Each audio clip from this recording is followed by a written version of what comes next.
Welcome to Clotheshorse, the podcast that always keeps a calculator handy for writing basically the script for just about every episode. And, I'm not trying to brag here, but I wonder how many other podcasts are constantly keeping a calculator next to them as they write. Maybe all of them. I don't know. I just love a calculator. Anyway, I'm your host, Amanda, and this is episode 160. This week's episode is part 2 of a 3-episode series examining the ethics of secondhand resale. This is a massive topic that honestly seems to be getting bigger as I continue to explore it. That's why we need 3 episodes to tell you everything, and we still won't tell you everything. Fortunately, throughout this series, I'm being accompanied by one of my favorite all-time guests, Alex of St. Evans. In this 3-episode series, we are examining the 5 major arguments that are kind of thrown out there to argue for the unethical nature of secondhand resale. You've heard, okay, maybe you haven't heard, but you've seen these all before. Thrift stores are designed to be a resource for low-income people. Resellers are making tons of money from taking things that should be for low-income people. Resellers are taking all of the, quote, good stuff. Resellers are responsible for rising prices at thrift stores. And lastly, resellers misrepresent what they're selling. They list things at wildly inflated prices and overall behave miserably both online and in person. You will notice that we are referring to these as myths throughout the episodes because we will be actively debunking them while also digging into the incredibly complex nuance within each of these issues. That's why it's a 3-episode series. This is something you're never going to fully explain or fully discuss in 10 slides on Instagram or in a 90-second TikTok. This is very complicated and it takes a lot of time to explore it all. After many, many hours of research and reading regarding all of this stuff, I can say that these 5 arguments are largely myths or, at the very least, oversimplifications of much more complex situations. And these issues encompass many other dark realities of living in late-stage capitalism, including, but not limited to, why aren't people being paid a living wage? Why is housing so unaffordable? Why is healthcare a freaking luxury here in the United States? Why do credit cards exist? Second question to that one is, why do you have to have a credit card in order to have credit? Why is the social safety net, or really the lack thereof, failing so many people? Why must education be a financial burden for the rest of our lives?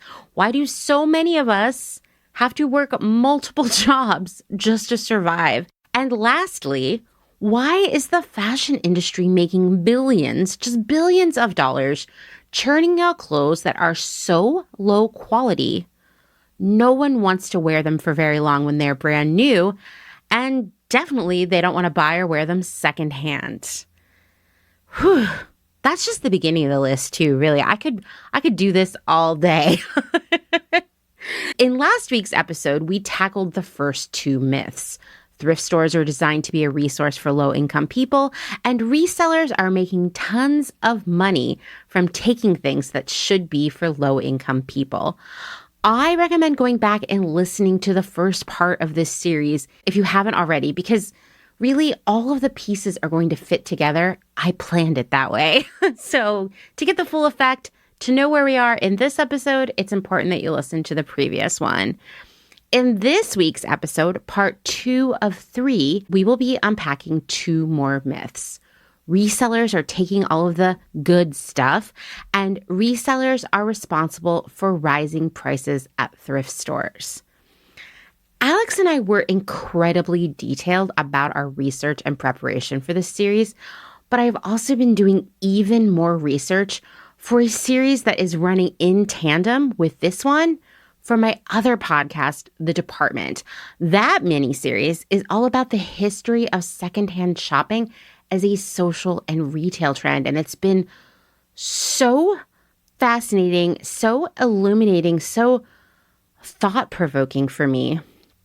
As that series has developed, I've been discovering even more information and ideas and trends, and I've been having more time to think about all of this stuff than I had when Alex and I recorded our conversation a few weeks ago. So while I think our conversation was very comprehensive, I keep coming up with other things that I wish I had said then or that I want to expand upon here. And so that's where the introductions to these episodes have been coming from.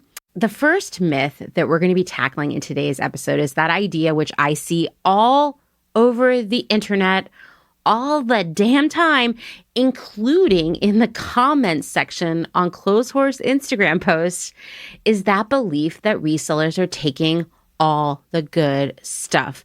Super heavy quotes. Can you hear my fingers moving?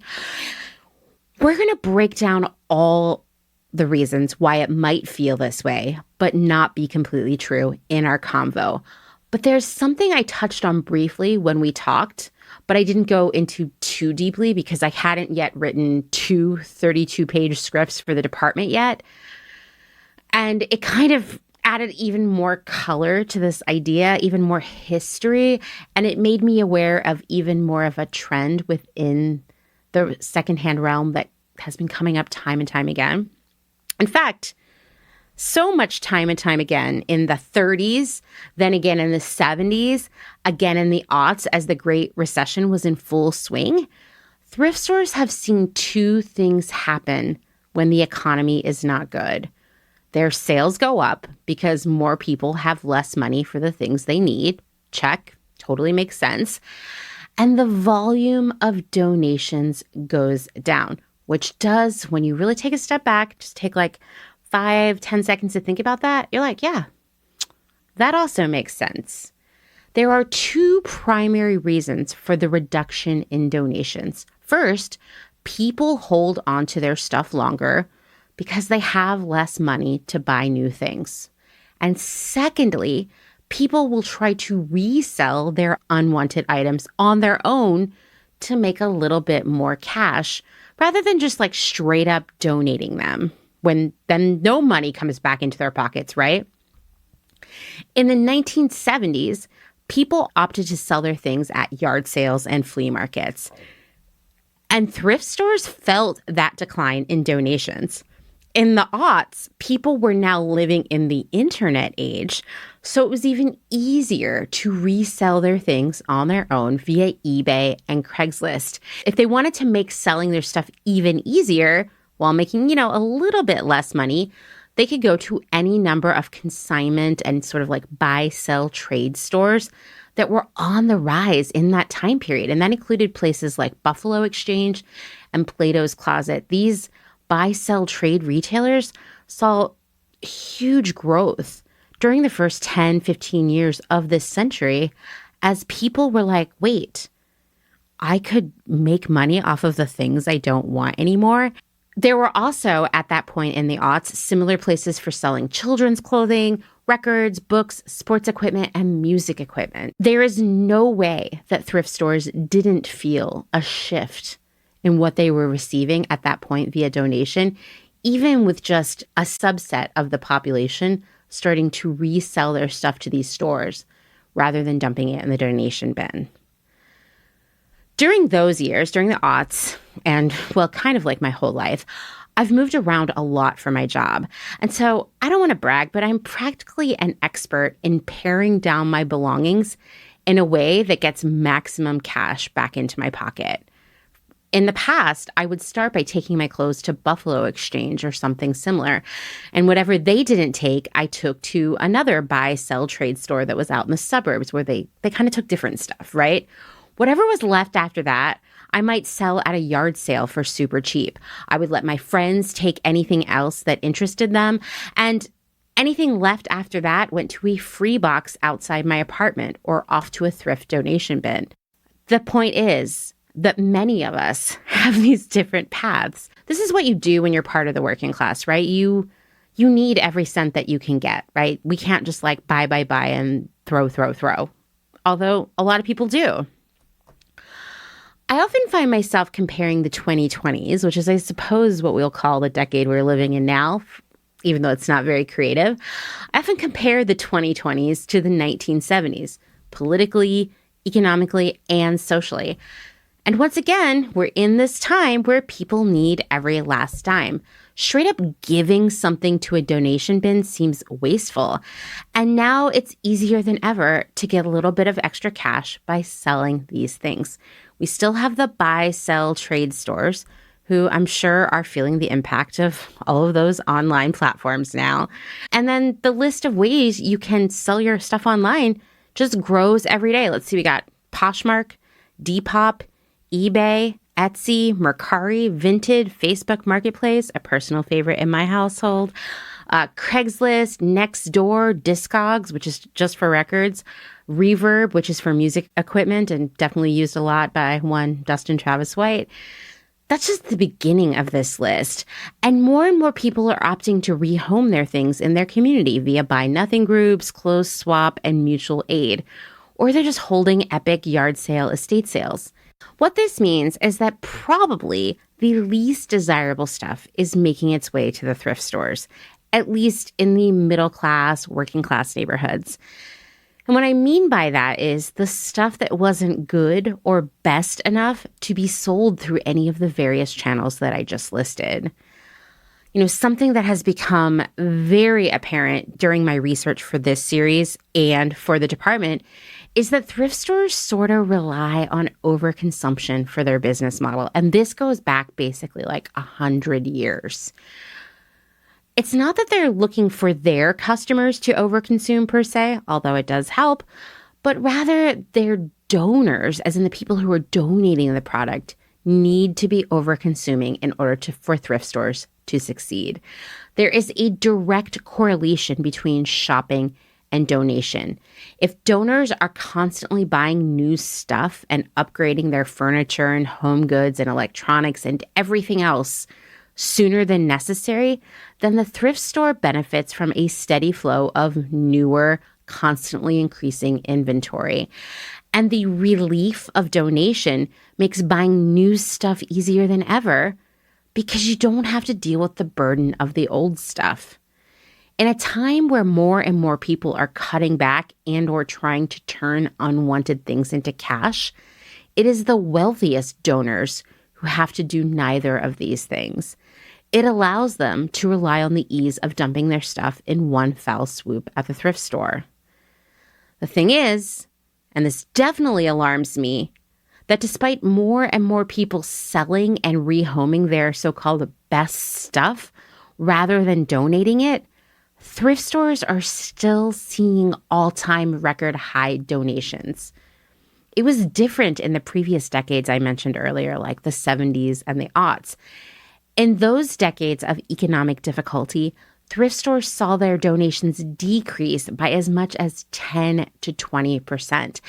And it made them hyper competitive about procuring donations. They would go on a media blitz, take out ads everywhere they could. They would even twist the arms of volunteers to just give.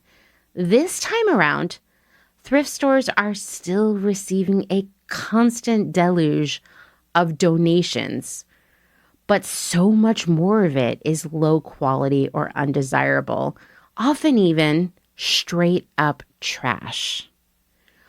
Ultimately, while secondhand clothing might seem incredibly valueless to some people, or at least extraordinarily less valuable than new clothing, there is still so much money involved in secondhand clothing. Money to be recovered when individuals sell their stuff, money to build a micro business for resellers, millions to be made for the platforms and retailers and thrift stores who have gotten into or were always part of the secondhand selling game. We know that resellers are making money from selling secondhand clothing, but probably not making bank, as Alex said in the last episode, despite all the rumors otherwise. But who is making bank, and lots of bank at that, are the various platforms and services that are the technological and sort of like logistical backbone of the resale industry. First, we have the platforms themselves. And the revenue, I gotta say, the money involved is pretty wild. It even shocked me as I was researching this, even though I knew it was a lot of money. It's like, wow, you want to talk about making bank? You know, I mentioned some of these numbers in the last episode, but I just want to revisit them again, right? Because it puts everything I'm going to talk to you about after this in context. Poshmark had $350 million in revenue last year. Depop had $552 million last year. Mercari, $1.2 billion. Etsy, $2.5 billion. And eBay, coming in at the top, even though so many people have forgotten about eBay. Not me, not the McCarty White household. I can assure you, big fans of eBay over here. $9.79 billion last year alone. None of these platforms sell anything. They just create and maintain the platform. If they are selling anything, it is the platform, the access to customers, the logistics offered to the sellers themselves. And so therefore the sellers are really the customer of these platforms, right? And these platforms collect a cut of all the sales that happen along with other fees. Some might provide customer service to the buyers, others do not. And the fees these platforms charge is not insignificant. I asked everyone on Instagram in stories this week to give me an idea of where their fees were coming in. And I got to tell you, it might not sound like a lot at first, but then when you start breaking down, it does become a little bit concerning. So eBay has a kind of a complex schedule of fees based on category, but I will say for clothing and most items, not all, eBay takes 13.25% of each sale plus 30 cents. You're going to hear plus 30 cents an awful lot over the next few minutes. Seems to be the plus number that everybody has decided on. So you say 13.25%. What does that even mean to me? It doesn't sound that much. Like if someone said there's a 13% chance of rain today, I would be like, oh, it's definitely not going to rain today. Like that's such an insignificant chance, right? Well, if you sell something for $20 on eBay, eBay takes $2.95. That includes the 13.25% and that plus 30 cents. So let's say you bought something for $6 at the Goodwill. You sold it for $20 on eBay. That leaves you $11.05 in profit after selling the item before we deduct things like packaging, laundering, mending, the time you spent sourcing, listing, packaging, etc. It also assumes that the customer paid for shipping, which we know doesn't happen as much as it used to, right?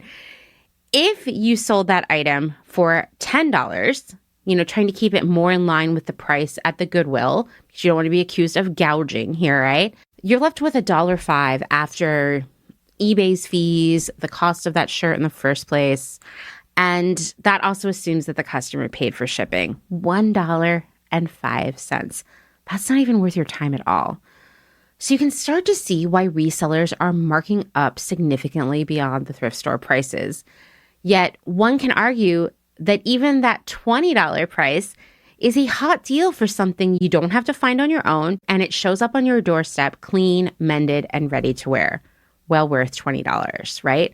Unless you think that secondhand clothing really doesn't have value, then you might turn up your nose at that.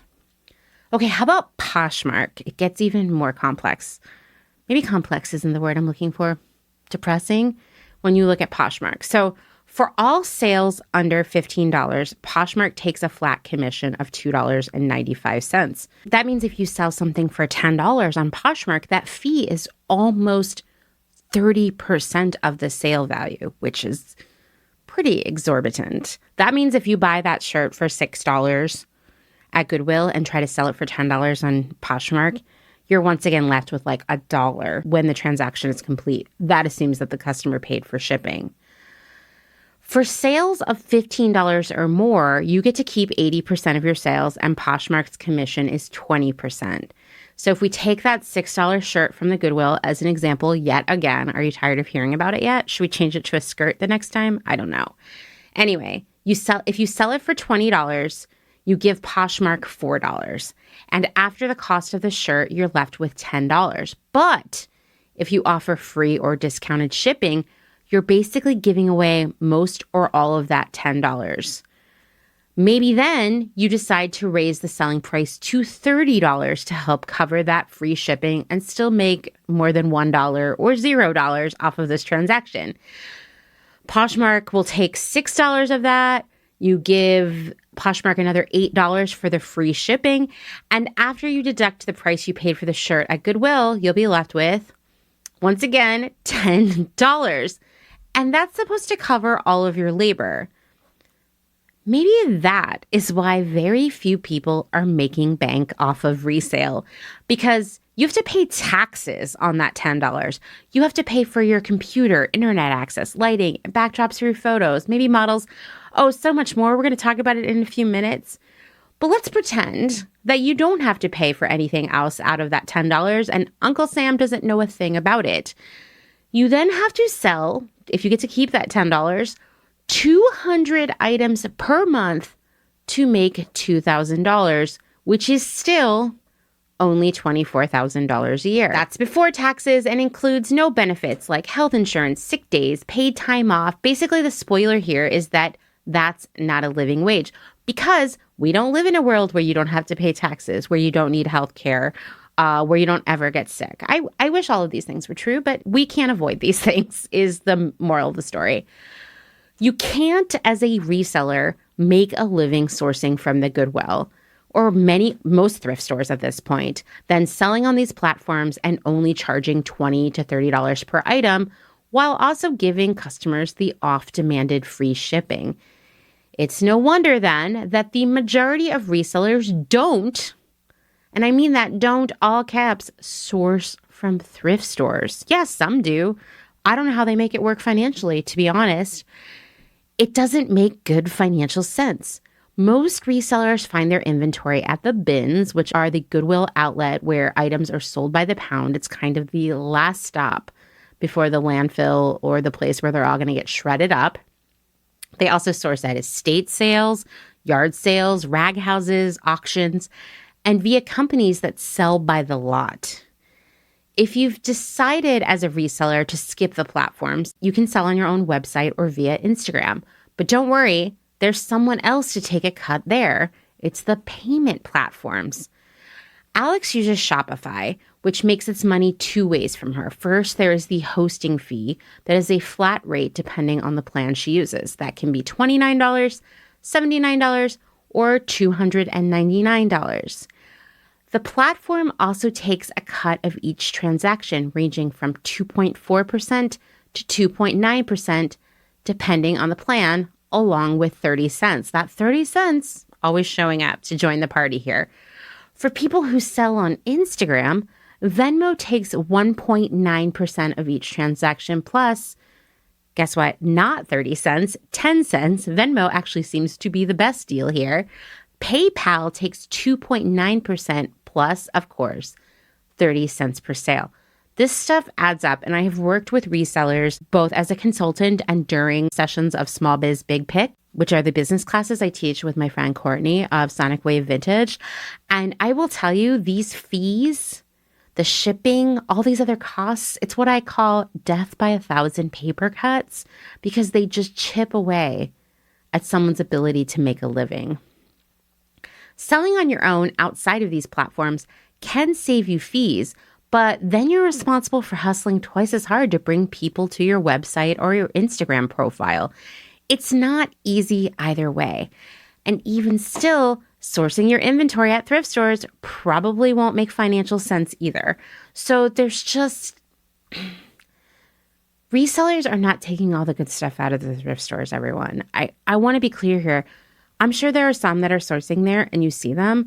I bet that's not how they're making the bulk of their money, because it just doesn't work from a financial standpoint.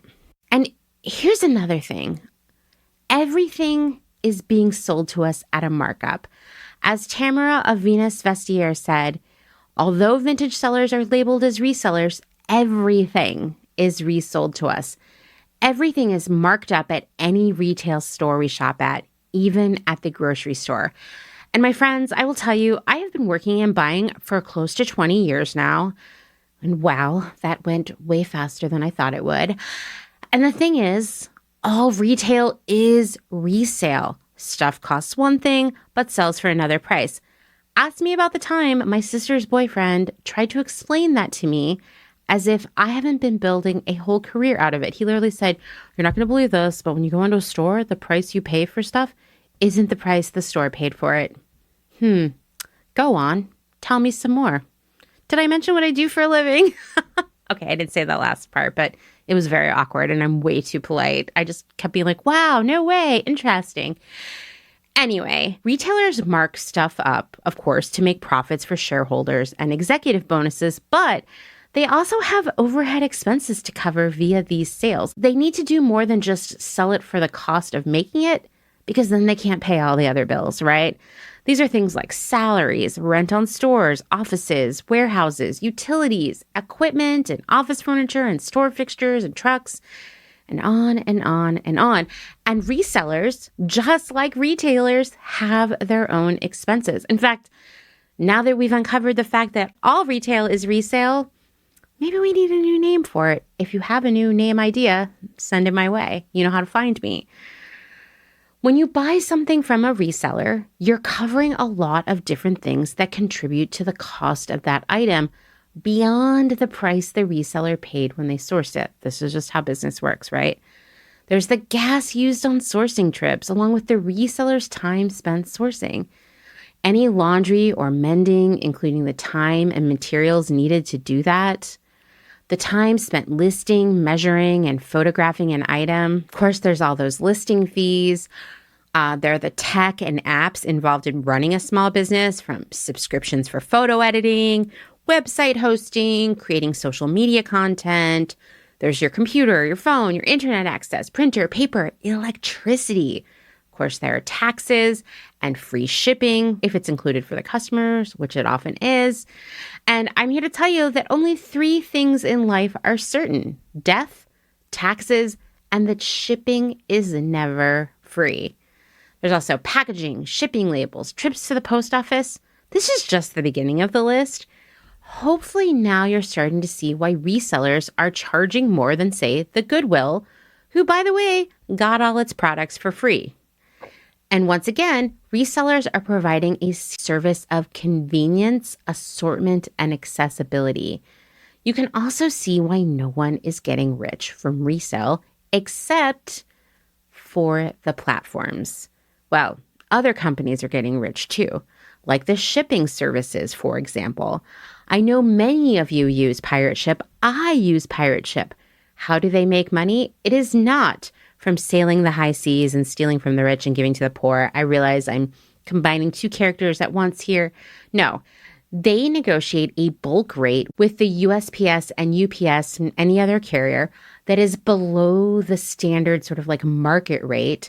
And they get that lower price based on a promise of volume. And then they charge users a slightly higher rate that is still below the standard market rate. Then they pocket the difference. And yes, this is a business that is built upon resale, specifically online resale.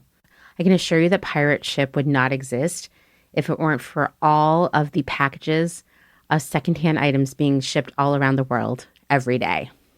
Other industries benefit from the rise of online resale too. We've got companies that make boxes and mailers, the brands that sell thermal printers and labels. There's this really cute pink one that's been haunting my Instagram feed for quite a while. If you know, you know. There's lighting and backdrops and credit card companies that offer business credit cards to resellers.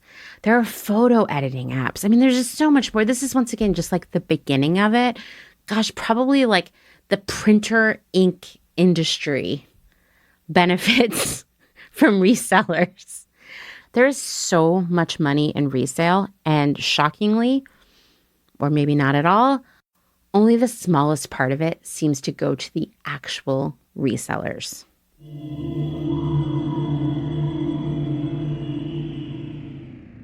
Let's take a moment to mention a new sponsor of Clotheshorse, North American Herb and Spice. A few weeks ago, I was sick from one of the wild viruses wreaking havoc on all of us this winter and early spring. You all know because I told you on Instagram. And while illnesses like colds and flus tend to linger with me for a really long time, turning into a sinus infection, bronchitis, or some other secondary infection that slows me down for weeks and makes it hard to make Clotheshorse, this time I made a fast recovery, and I think North American Herb and Spices Oregano P73 oil had a lot to do with that. I'm actually a regular user of herbal and natural remedies because I believe in the power of plants, and I've got a lot of rad, smart herbalists in my life. I'm very lucky. I've actually been a big believer in oregano oil for upper respiratory infections and other minor illnesses since a friend introduced me to it about, 10 years ago. Fun fact, it was actually a vendor that I worked with at my first buying job. I just add 2 drops to a little bit of water and chug it first thing in the morning. It's also great when mixed with a hot ginger and cayenne tea. So awesome for a sore throat. I've also used it to treat minor skin infections and bug bites, which I get a lot of, especially here in Texas. And North American Herb and Spice has the highest quality oregano oil I have ever used. Oregano P73 is the original, truly wild, organic oregano oil that is produced by old-fashioned steam distillation. It is the only unprocessed, full-spectrum wild oregano oil available, and it is chemical and GMO-free. North American Herb and Spice is a true American success story. Founded in a basement and told by skeptics that it could not be done, Judy K. Gray defied the odds and built a renowned and trusted brand. She believed that there had to be a better way to heal the world, and that the answer lay in finding the finest ingredients, especially from the wild, and formulating them into unique products. Judy was the first to recognize the unique healing powers of P73 oregano oil and create formulations that countless consumers have used over the last 30 years. If you're interested in trying oregano P73 or any of North American Herb and Spice's other products, go check out NorthAmericanHerbandSpice.com. They offer a wide variety of high-quality products made from ingredients sustainably sourced from around the world. I'll definitely be adding their Oregacin throat spray to my next order. And guess what? I have a special offer just for Clotheshorse listeners. Get 25% off your order with the promo code Clotheshorse25. That's Clotheshorse25, and I'll share that in the show notes.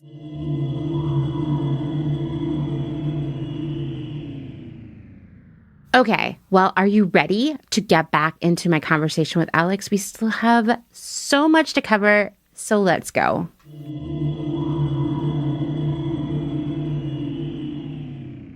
Moving on to myth number 3. This is another one. Oof, this is a big one. This one really speaks to what it is to be human, I think. Resellers are taking all the good stuff. Woof. They took it all. Okay. Well, I know you have a lot of thoughts here, yes. But I wanted to see, are thrift stores running out of stuff? Like, what's their official position here? I mean, I can tell you anecdotally that they're not, but I was like, are they? Are they feeling the pinch? Because, they were feeling a little bit of a pinch in 1978, right? According to a 2022 Wall Street Journal article, by the way, this is probably the first and only time I will ever cite the Wall Street Journal here on Clotheshorse, but this was a particularly good piece, I actually thought, about the thrift industry right now. It was called "Even Thrift Stores Aren't Immune from Rising Prices," which actually does touch a little bit on the next myth we're going to bust. Clothing makes up 48% of Goodwill's sales every year. And you're probably wondering, is like that much higher than usual because secondhand shopping is so popular right now? Guess what? It's always been 48% of Goodwill sales. Yeah. People aren't buying more clothes from the Goodwill than they were before. However, what has changed is that thrift stores are looking to make more money off of the more valuable items they receive via eBay. The Salvation Army and many other thrifts I have shopped have their own eBay, auctions, or their own websites, which the Goodwill has and is making massive money off of. Greg Tuck is the Assistant National Community Relations and Development Secretary, what a title, at the Salvation Army here in the United States. He told the Wall Street Journal, "Our staff are trained as much as we can to identify the high-value things, and then we will sell them for high value." According to Goodwill's own website, in 2021, shopgoodwill.com surpassed $1 billion in sales. Half of those sales have happened in just the last 4 years, even though the site had been around since the early aughts, because they have gotten so good at channeling the high-value product out of all of their smaller stores to a central location where they shoot it and put it online. Yeah, it's so interesting because, you see this. Resellers are taking all the good stuff. Resellers are taking all the cute stuff. And that argument is kind of right in the sense that the resellers are these corporations themselves. Yeah. You know what? You're right. There is this mysterious entity that's swooping into the back of the Goodwill and snatching up everything good before it hits the floor. It's Goodwill itself.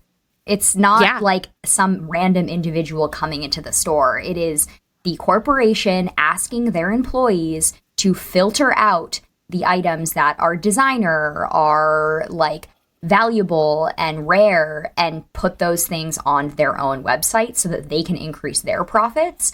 So when a lot of people are like, oh, I used to find, amazing designer goods and all these types of things at the Goodwill and I don't see that stuff anymore, that's because a lot of that stuff isn't ever making it onto the floor. A reseller isn't getting to it before you. Goodwill is getting to it before you. And they're putting it on their website and they're auctioning it and they're forcing us to fight over this item so that they can make more off of it. Oh, totally. I talked to a few different people who did not want to be named on the episode who worked for the Goodwill within the past few years as the Goodwill, shopgoodwill.com was like really picking up momentum. Yeah. And they told me that they actually had daily quotas. I believe that. For the amount of product they were supposed to pull and to send off to the website.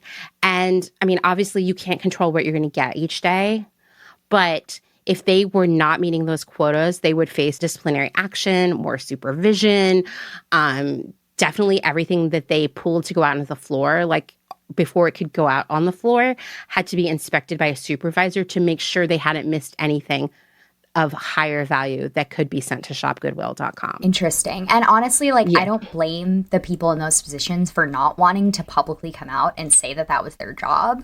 I don't blame them for having that job at all. That's not their responsibility to, not do that. It's just interesting that we've chosen to go after resellers instead of being mad at Goodwill for... I know. Yeah. And another thing also that I think a lot of people either don't think about or are unaware of is that there are also a lot of major corporations and retailers outside of the thrift space that have now entered resale. And so I know Levi's is a big one. And I know that Urban Outfitters also has their vintage secondhand line. And they hire people specifically to go out and source. And they collect vintage product for these companies to sell. And it's interesting in the case of Levi's because Levi made the product, sold the product. They're now going back out so they can make more money off of their same product again.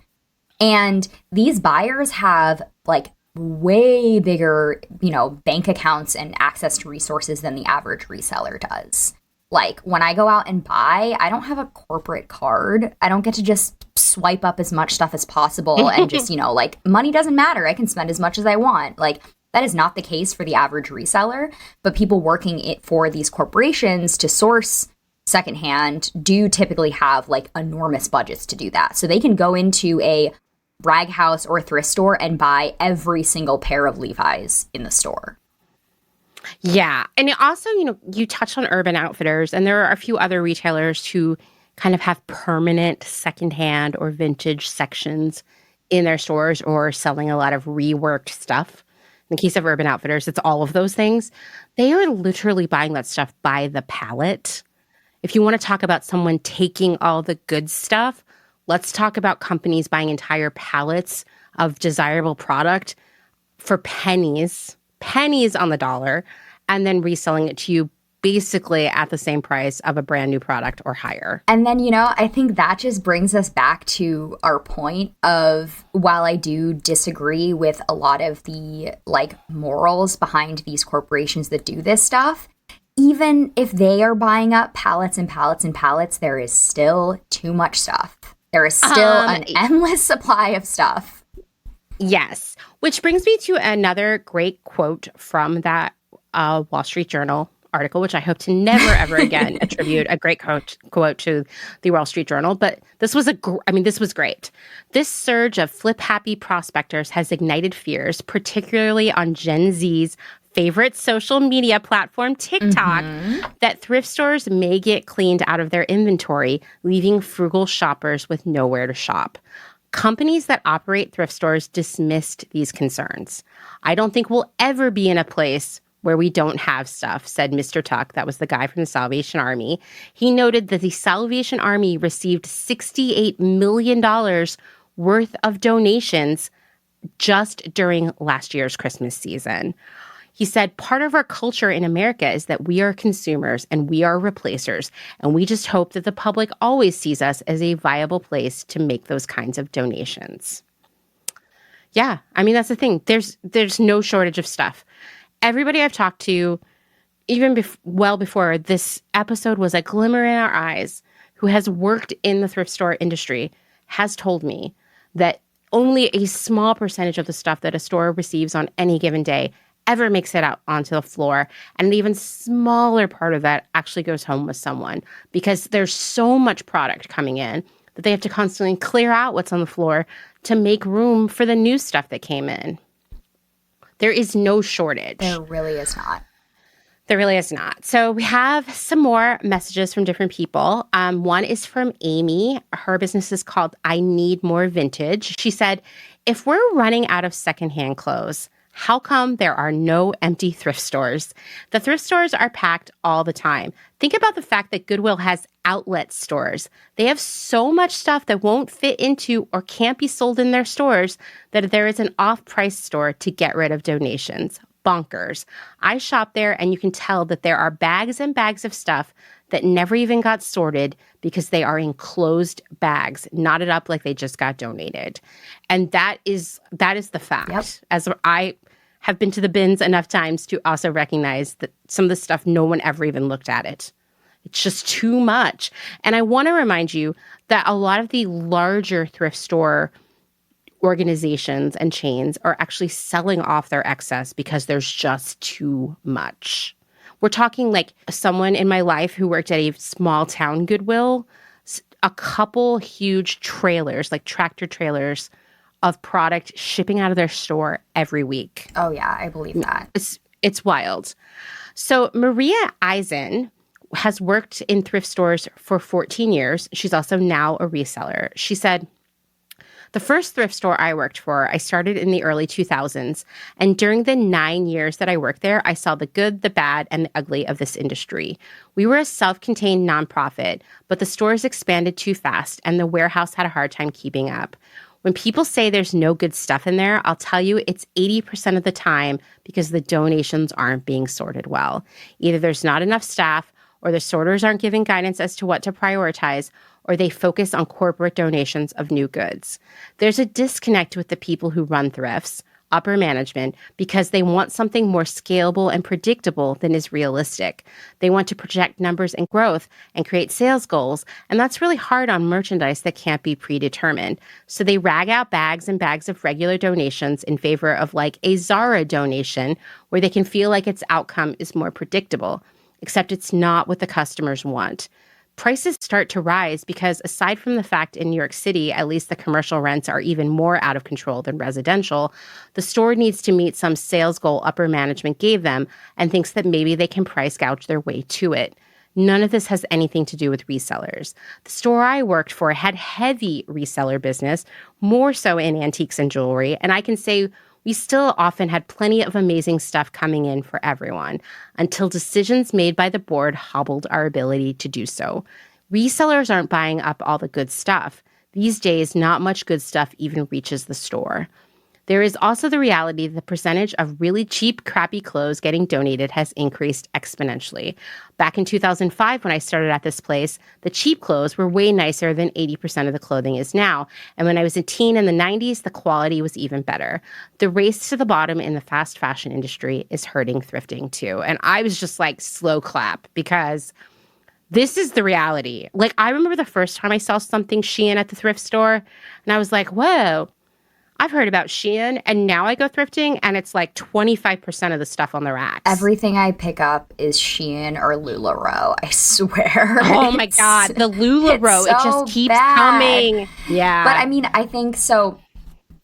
Everything she said is so true, and this is such a good segue into something that I wanted to talk about that ties into that. So, you know, the reason that donations are declining in quality is because what people are buying new is declining in quality. And if you think about the things that you or the people that you know donate, a majority of those items were probably purchased within the last like 5 to 10 years or maybe less, right? So think about what has happened to the state of the fashion industry and the quality of clothing in the last 5 or 10 years. And then start going back 5, 10 years. Every time you go back, you see that the quality of clothing is better. So if you started thrifting in the 2010s, you were seeing a lot of items from like the very beginning of fast fashion. If you started thrifting in the early 2000s or the 90s, you were looking at clothing from before fast fashion really existed in the way that it does today. And then not to mention that people were just consuming way less than they are now. So people were keeping clothes that they had for a lot longer. In the past, people were way more likely to mend their clothing. They were more likely to hand them down to family or community members. It was a lot harder to replace clothing. It was much more expensive than it is now. Nowadays, like if a button falls off your shirt, plenty of people will just get rid of the shirt because A, they don't know how to sew, and B, like it's honestly probably cheaper. Like it's literally easier and faster to go to H&M and buy a new top for $10 than it is to sit down and like watch a YouTube video on how to sew a button on, go buy a needle and thread, go buy a new button. People are like, I don't want to do all that. So if you think about the way that our relationship with clothing has changed also, people are keeping things for such a shorter amount of time. So if you think back down the line, like there's a good chance that a lot of the things that people were donating were in the past more like 10, 20, or even 30 years old because people were keeping things for longer. So you know, you could go into the thrift store and find things from the 70s when the 70s was 20 or 30 years ago. Now, like the 70s was 50 years ago. So the expectation to be just waltzing into the thrift and finding tons of that, like that, it's been quite a long time. So like the chance of people having held on to that and then be just like bringing it in to donate is just smaller than it ever has been. That's 100% true. And in many cases, if someone was like, oh, wow, I do have a bunch of 70s stuff that I don't want anymore, at this point, they would probably sell it somewhere else. They would take it to a vintage store who buys from the public.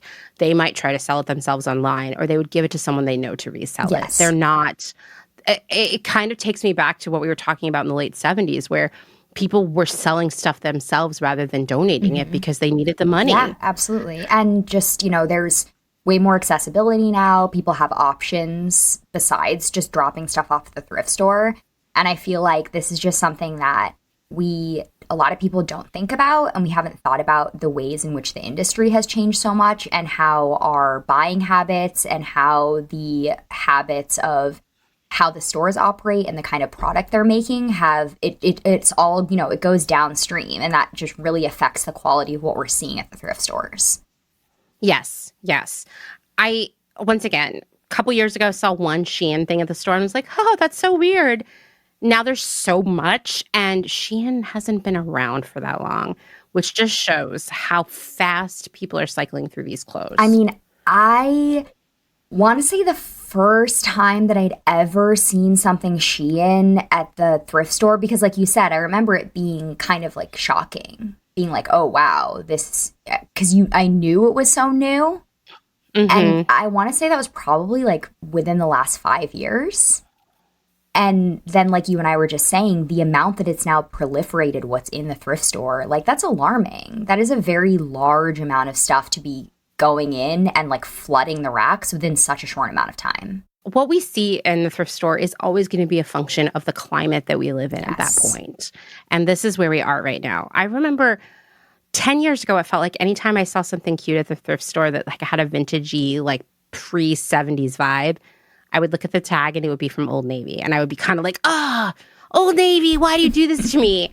Now I go thrifting and I see stuff that has like a vintage vibe, you know, beyond earlier than the 70s. And it's always Shein, always, every time. And it's so crappy. Mm-hmm. And I have seen so much Shein stuff at the thrift store that still has tags on it. Yeah, so a lot of it it's has gross. never been It's worn. really gross. Yeah.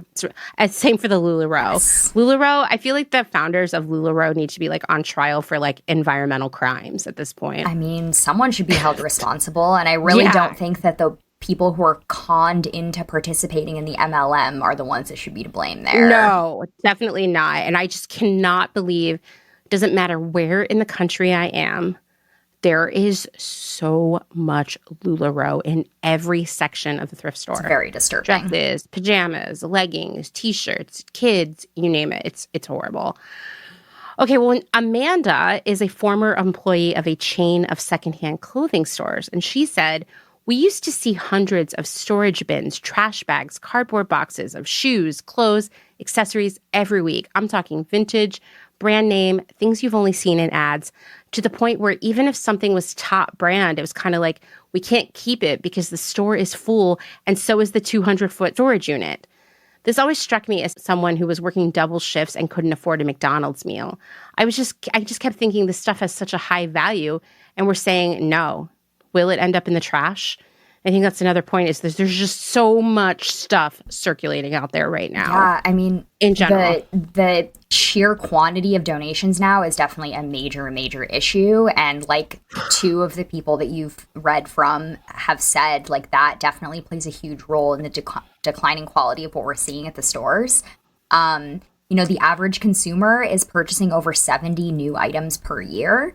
And like, I don't know about you guys, but I don't have like a bottomless closet. Like most of us can't actually keep or wear that much clothing. You know, 60 items a year, that's ridiculous. And so if you continue to buy that way, like it's more stuff than anyone can ever manage, which means that we're donating and getting rid of more stuff than ever.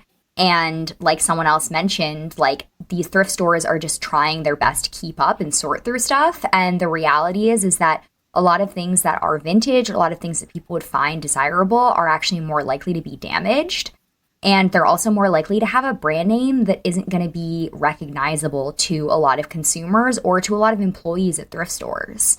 I know that a lot of my favorite vintage brands are not going to be brands that like the average person has ever heard of before. So I would be super excited to find it, but someone who works at a thrift store that doesn't have specialty knowledge in vintage apparel, they're going to see this label. They're not going to know what it is. And this, you know, if it has a stain, if any element's broken, if buttons are missing, there's a good chance that they're just not going to put it on the floor. You know, I think you just touched on something that is really important too, because another one of the I'm going to be honest, this is a bad faith argument that I see being thrown out there on social media as like, as part of like anti-reseller logic, is that resellers are only leaving behind all the stained, damaged, messed up stuff. And I was like, because everybody I talk to who works in the thrift industry has told me that they receive such high volume of stuff that they are only allowed to put things on the floor that are in flawless condition because there's such limited space that the management of these thrift stores do not want to waste space on things that are not perfect. And so even if something has a little chip or a snag or a tiny stain, it's going to get pulled and sent off to the rag house. Now, at that point, it might be sold off to another thrift store, sure.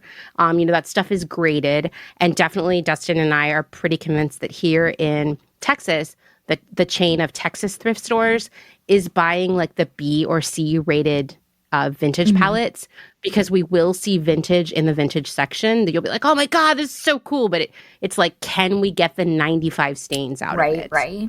But that's very unusual. You would never see that at a Goodwill. Yeah, and honestly, like when like when I do see stuff that's damaged, that, you know, a lot of that stuff does manage to like sneak by. That's often the stuff that I go for as someone who has the expertise to deal with it. Like, you know, I am very much capable of cleaning something, of mending something, or of altering something in a way that I know can preserve a garment in a way that a lot of other shoppers either like can't or are not willing to do. And it's just so interesting because, like, again, this new fast fashion stuff, like the Shein and the Zara, like that stuff is way more likely to not be damaged and to be in like new condition because most of it's just not worn. Like people buy it, they try it on, it looks horrible, and they're like, whatever, this was $4. I'm just gonna get rid of it. I don't care. And so that stuff is more likely to be quote unquote like in good condition.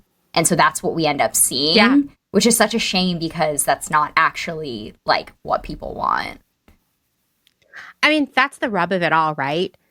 People don't want the Shein and the other fast fashion stuff, but yet at the same time, people are buying so much of it that that's the majority of what you see in the thrift store. Yeah, and they're also donating so much of it. I know. So it's sort of like people don't want it secondhand because clothing has such little value to people in the first place. And then when it's secondhand, it's like loses the majority of its value. You know, there's always that thing like if you buy a car, the moment you drive off the lot, it loses half its value. Right. For clothing, it's even bigger, I would say, that decline in value. And so Shein and Zara and other fast fashion brands that people thought were totally fine to buy brand new, they won't buy secondhand. Yeah. And I think that speaks to like sort of an illness that we have as a society, that we're buying this stuff that we don't respect or care for in the first place. Right. We have such little value for it that we won't buy it secondhand. I actually try to, when I'm thrifting, sort of practice like label blindness, as I call it. Like I don't let myself look at the label. And I just decide like, is this something that I would wear? Does it fit me? And then I might like look at the fabric content label. And then when I've made my decision, I'm like, what is the label in here? Right. You know? And it inevitably, I don't know why, it always ends up being Chico's. I don't know why. But, you know, like I definitely think that, you know, we have to use this stuff. And I do see people reselling Shein and Zara online. I see people reselling Zara for pretty wild prices, actually, sometimes on Poshmark. I don't understand the strategy. But I think this idea that resellers are storming a thrift store, grabbing everything and just leaving racks of stained, shredded clothing behind, it's just not true. It's very weird. And also the thing is that as the low quality product in these stores increases, there's a higher threshold of skill and knowledge and just like time and labor required in order to find high quality and vintage items. And it's so interesting because I feel like a lot of times in, you know, when I see people attacking resellers online, someone will be showing off a pair of like 70s trousers, right? And they're like, I found these trousers, I'm going to be reselling them. And you have people in the comments that are very upset because they're saying like, well, you should have just left those for someone who is going to keep them for themselves instead of reselling. And the thing is it requires a trained eye to look at 500 pairs of pants from Shein, find the ones that are vintage, recognize their potential on the rack, and accurately identify them as being from the 70s, which is not something that everyone can do. And when someone is showing off this item online, it's often being modeled on a body, it's styled in an outfit. You know, the person who found it is providing you with information that, you know, they wouldn't have found in the thrift store. They're able to tell you the age of the garment, the name of the style. They could maybe tell you the history of the brand. And so you have all of these additional elements that are making this item seem so appealing in a way that it wouldn't be appealing to you if you had seen it in the thrift store. And then you also have confirmation bias, like someone having already purchased this item signals to other people that it's desirable. And if it's just like drooping on a rack, you probably wouldn't feel that same way. And so it's just so interesting because I feel like people are given all of this information and context, and you have someone who's super excited about something and people are like, wow, I want that. But if you took all of that away, if you took all of the information and all of the context away from that piece, like the item wouldn't look good to you. And that's not to say that people can't find great things, but like most of the people that are so angry and saying, why would you buy that to resell? Why wouldn't you just leave that? Like, it's not going to have all of that appeal when it's just in the thrift store. Yeah. I mean, I think a lot in conversations like this about a thrift store that Justin and I like to go to in San Antonio. I'm going to be honest and say that I rarely thrift clothing at this point because I don't need any. Sometimes I'm always in the hunt for nightgowns. I generally go thrifting for more like house stuff and books and like art for Clotheshorse stuff. Yeah. But I still look at every single aisle, like I just like to see what's out there and get a feel for it and see what people are doing. And that store is massive. It used to be a Lowe's home improvement store, so it's huge. And it is just like, imagine if you went into like a Lowe's or a Home Depot and it was completely emptied of all the construction stuff. So we're talking like this huge space. And there were rows of clothing on racks that went from the front of the store all the way to the back wall. Mm-hmm. Think about how much clothing that is and just multiply that by like 20 aisles. I mean, it is just packed. And I'm going to tell you that if you found a pair of awesome 70s jeans in there, it is like a miracle. So the fact that like someone found them means it's going to be saved from going to the landfill. Probably like odds are high it was going to end up there, because to go through all those jeans, find them, and also be someone who recognized them and liked them and it was what they wanted is like nothing short of a miracle, because there's so much to look at. I'm sorry, but the majority of thrift store shoppers are not looking for 70s jeans. Yeah. Or if they are, they might not be their size. Well, and that's the thing, because it's so interesting. Like, people say, you should have left those behind for someone who really wanted them or really needed them and could buy them at the thrift store price, right? So you're basically raising two scenarios here. So in the commenter, the angry anti-reseller comment, the scenario is that this reseller says, you know what? I'm not going to resell these. I'm going to leave them behind, right? And like one of the essays that you shared earlier pointed out, like that relies on a hope that someone who is the exact size, that wants pants, and that exact style is going to look through all of those items and find them. And like you said, not only are a lot of these thrift stores just absolutely enormous and have so much inventory, but they generally aren't really sorted or organized that well. Like, I have gone into thrift stores where it is a fucking mess. There is stuff on the floor, like there's hangers everywhere, stuff's thrown over, things are randomly in piles, things aren't in the racks of where they're supposed to be. So you have to hope that someone's going to find those in the store out of the tens of thousands of other pieces. And then in a lot of the cases, the window that a person has for finding something is only like a few days, maybe weeks, probably not months, because thrift stores are cycling out products if they don't sell within a certain time frame. So fast. Yeah. So like you're leaving something behind, right? Like, people are trying to say that the moral thing to do is to leave them. So you're going to leave them. You're going to hope that someone comes along at exactly the right time within exactly the right time window, finds those exact pants, and they're their size and they're their style and they want to buy them.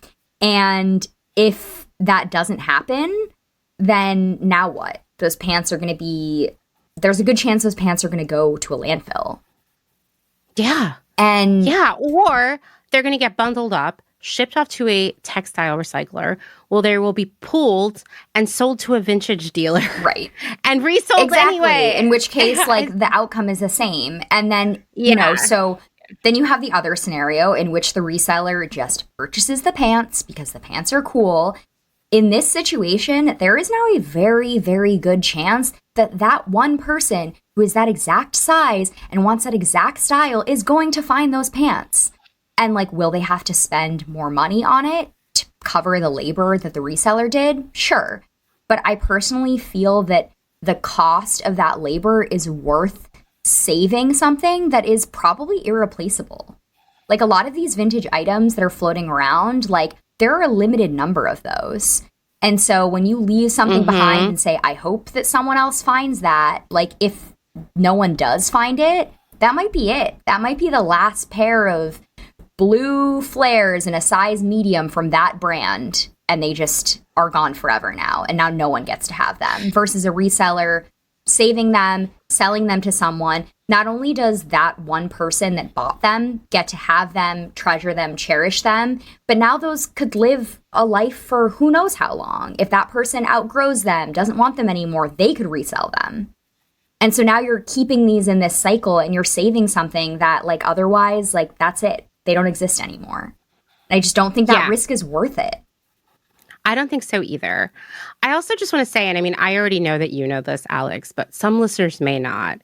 When you go to a store, a thrift store, and there's a colored tag on sale, the colored tag system is how thrift stores manage the age of their inventory. So they know that the blue tags came in 4 weeks ago, and that's why they're 50% off, because next week they're either going to go to 75% off or someone's going to go through every rack, pull everything with a blue tag, they're going to bail it up, and they're going to send it off somewhere else. And I think that's really important to tell everybody. If you didn't know, that's why the tags work that way. And that is because it is very important that product is cycling in and out of the thrift store constantly because they receive so much stuff. So I think that's a really good call out. Like people anyway, I'm getting right. Okay. We have another great message from Christine, Lady Hog Vintage, who is a friend of mine and who's been selling vintage her entire adult life. Definitely an expert in this space. Christine is like an internet mutual of mine who is super cool and so supportive. Yeah, she's awesome. I just had dinner with her last night because she was in Portland. I'm not in Portland. Where am I? I'm in Austin. She was in Austin last night. We had a really great time. She was passing through. She said, you know, where do you find your stuff? No gatekeeping here. Thrift stores, auctions, estate sales, flea markets, free piles, garage sales, Goodwill outlets, rag houses, and just knowing people that need help clearing a lifetime of possessions. People sometimes hit a point where liquidation is a necessity, and many resellers buy directly from those people and allocate the wares among various stores and local markets. To those who say the resellers pick all the good stuff, look harder. It's there, I assure you. Thrift stores are only widely known, but far from the only way to find secondhand clothes. In smaller communities, look at yard sales, rummage sales, rural antique malls. I agree with her there. Talk to people who are downsizing. Put an ad in the local paper. The clothes are there, and if they're, get them or they will be thrown away. A plea to other resellers, though, please give back. Socks, beanies, long johns, sleeping bags, army surplus are easily sourced, especially at the Goodwill outlets. These things are great for direct action donation. Handing a military surplus pair of socks to an unhoused human outside asking for help truly helps. I've never seen someone be angry about free socks when they're out in the elements. Let's all wallow in the muck of late-stage capitalism together. Keep it circular and dispel the myths that individuals are the problem when we're all just doing the best in the world we were born into. Love that. Really good, right? And I always cite Christine to other reseller friends I make as like, I love that she specifically sources inventory to give back. Yeah, that's amazing. To people in the community. Yeah, I love that. I think I would love to see that happening in every city. Although, once again, should the thrift stores be doing this? Yeah, they're not. Yep. Tell them they need to, right? Okay. Then we have, I'm sorry, I'm going to blow this. It's either Tamara or Tamara. There's a 50-50 chance there. She sells as Venus Vestiaire. She said, I don't think the appreciation for sustainability, secondhand fashion, and vintage would be what it is today without resellers. Thrifting has always been a thing, but was seen as for poor people before resellers made it cool. The pricing we have shows we know the true value of these pieces and have brought value back into secondhand pieces. We're so different from thrift stores because we put the knowledge, research, repair, cleaning into it. It's easy for people to overlook that. Usually we are trying to find clothes before it ends up in thrift or at rag houses where all the clothes from thrift stores are dumped. I went to Chile recently where mountains of clothes from North America are dumped in their northern deserts. This idea of, we're taking clothes away from people, Thrifting has been a thing for a long time. So has reselling it. That's just how thrifting works. If someone finds it first, it's theirs, and that's totally fair. There's so much textile in this world, I don't think people can truly visually fathom. In North America, we're just as good as hiding it and shipping it off to poorer places. The abundance of clothes is beyond comprehension. When you get down to brass tacks, there's just too much clothing. We're not running out. We don't even need to make any more new clothing, which brings me back to that argument. If you don't want people buying secondhand clothing to resell or buying secondhand clothing if they have whatever too much money, whatever that means, then what you're saying is you want them to buy more new stuff that the world doesn't need. And that's just a huge problem.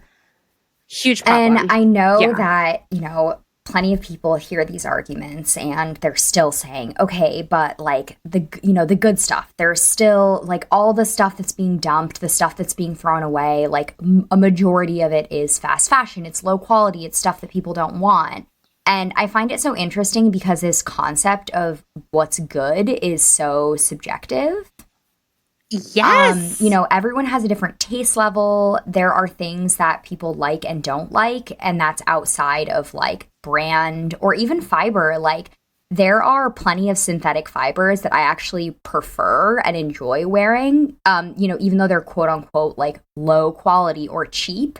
I am very sensitive to a lot of animal fibers. Me too. I can't wear wool, unfortunately, even though I love it. So I have like cotton sweaters, but I also have a lot of acrylic sweaters that I really love, even though that's seen as like a low quality synthetic fiber. And in terms of taste too, it's so funny because I've seen so many videos online of people that are so thrilled to share their like best thrift haul ever. And they'll have this huge pile of things they're sharing, and I am not interested in any of it. Yeah. They said, I found 30 things at the thrift store today and I had the best day ever. This is my new dream wardrobe. And I wouldn't have picked up any of those things. I wouldn't have picked them up for me. I wouldn't have picked them up to resell in my shop. And those videos make me really happy because I just think like 5 different people, 10 different people, 50 different people could have their best day ever in the exact same store at the same time. And that could happen every single day for like the rest of eternity. We could all go into the same store and be so excited about what we find because we're not looking for the same stuff. Like we all have different tastes. We all have different bodies. We all have different preferences. And it's just so hard to say, oh, resellers are taking all the good stuff. Because I'm like, what is the good stuff? It's like you said, it's subjective, right? Yeah. There are things that people really, really love that I have absolutely no interest in. And that's great. Like, I think that's awesome. Yeah, I think that's a really good point. Once again, listen, sometimes you go thrifting and you don't find anything. And that's just how it goes. And it sucks. And you're like, oh, this was going to be like my big fun thing I was going to do today, or I really needed this thing, right? And you don't find it. And it is easy to leave and go home and say, like, that's because everybody got all the good stuff before me. But that's just how it is. To shop secondhand. And you know what? I love that because it actually slows down the process of consumption so that you know for sure what you want when you find it. And I think it's so much easier when you're in a more traditional resale space to feel like I went shopping, so I need to buy something. And you can kind of find something that you sort of convince yourself you want so that you don't leave empty-handed. It's way easier to do that in like a regular store than it is at a thrift store. Yeah, it is. To just justify a purchase so that like, at least I bought something, Yeah. It's funny. I'm sure you feel the same way too. Like if I'm going to go thrifting, I have to be like in the mood for the hunt or I'm not going to have a good time and I'm just going to end up going home because you really need to look. Yeah, absolutely. It's a far less passive form of shopping. And the other thing that comes with it is like, you just don't know what you're going to find, right? Or if you'll find what you needed. And I know plenty of people who are, at least until recently, were turned off of secondhand shopping because in their mind, the only place you could go is the thrift store. Who knows what's going to be there? It's going to take 1,000,000 years. You have to look at everything, blah, blah, blah. I get it. And they're like so grateful that these secondhand platforms exist now because they can participate in secondhand style. They don't have to buy new stuff. And they also don't have to go out and spend all that time and frustration. Or, I have a few friends who just are like, I hate being out in public, Yeah. and now I can participate too. So there's plenty of stuff out there, everyone, I promise. If you're mad about the stuff you're seeing at the thrift store, maybe talk to the people in your life who are buying a whole bunch of Shein. Yes. That's the real problem, right? The actual issue, yes, is where is this low quality clothing coming from in the first place? Yeah. And not just the buyers, but also the brands themselves. Yeah. We are all like, people are spending all of this time and energy yelling at the people who are basically picking through what's left instead of fighting where this bad firsthand clothing is coming from. And this also ties into a lack of inclusivity, which I see quite often brought up in this conversation. Mm-hmm. I'm not plus size, so, I don't want to speak for anyone. I genuinely just can't imagine how sad and frustrating the lack of choices must be for plus size shoppers. But the reality is that there isn't as much nice plus size clothing at the thrift stores because there isn't as much nice plus size clothing being made in the first place. Period. Yeah. Like the issue here is that companies are fat phobic. Our society is fat phobic. Brands are not manufacturing for size inclusion in new clothing. I would be willing to bet that when we look at the averages of pieces bought per year, that those numbers are driven up by straight size shoppers. Oh, yeah. Because I don't think that plus size people have enough options out there to be buying 60 plus pieces a year. Mm-mm. And I think for a lot of plus size people that do fall into overconsumption, a big part of that is probably because the things that they're buying don't work for them. Because plus size clothing is very well known to have bad online representation. It's known to be poorly graded. It's known to be ill-fitting. And so, that makes it so much more difficult to buy clothes that fit you, that you like, which then forces you to buy more clothing. And so it's like more than fair for people to be upset that someone else came in and they bought the few nice plus size items in the store, whether that be for resale or for personal use. But the issue here is the fact that there are only a few nice plus size items in the store in the first place. Yeah. Yeah. Like that's the bigger issue at hand here. It is absolutely. And it's so unfortunate and for so many reasons that the only retailers who have really decided to try to be size inclusive on any level are the ultra fast fashion brands. So like, your Shein, your Forever 21, Fashion Nova, these places. Thing is, they're not doing a good job of dressing anyone. Everybody I talk to who has tried their extended sizing clothing is like, oh my God, it is 2 sizes too small, or it fits so weird and it's totally inconsistent. And I buy a lot of stuff that I can't wear or I return or what have you. And so they're not doing a great job by them either. And so what I'm saying is like, rather than being angry at people reselling secondhand, maybe be angry that these companies are making billions selling us clothing that is such crap that we have to buy new clothing right away again. And it's the whole thing is terrible. made out of exploitation of humans and our planet's resources. Be upset about that. That is such a larger thing. I mean, something that frustrates me constantly is like, why do we turn on one another in times like this rather than, pulling together and focusing on the really large problems at hand? Definitely. And I think that there are plenty of straight size people out there who don't realize how big of an issue this is. I think that that's something that a lot of people should be advocating for. If like we were saying earlier, like I don't like a lot of the new options that are available right now. And I have infinitely more new options than people that are in plus size bodies do. So I just can't imagine how difficult it must be. And I feel like we all need to be advocating for there to be more inclusivity in new clothing production, that there needs to be better grading for plus size clothing, and that there should also just be better representation. Brands should be showcasing clothing on models of all sizes that actually fit them. Because I know that's another big issue too, is that brands will, squeeze models into things that aren't their size, and then say that they sell up to a certain size, which they definitely don't. And yeah, those issues are just things that, again, they trickle down. What we are looking at in the thrift store is what people are buying, which is what is being produced. And the main issue is the stuff that's being produced in the first place. Yeah, that's it's not exactly good stuff. It's bad stuff. It's not good for anyone. Yeah. Anyone.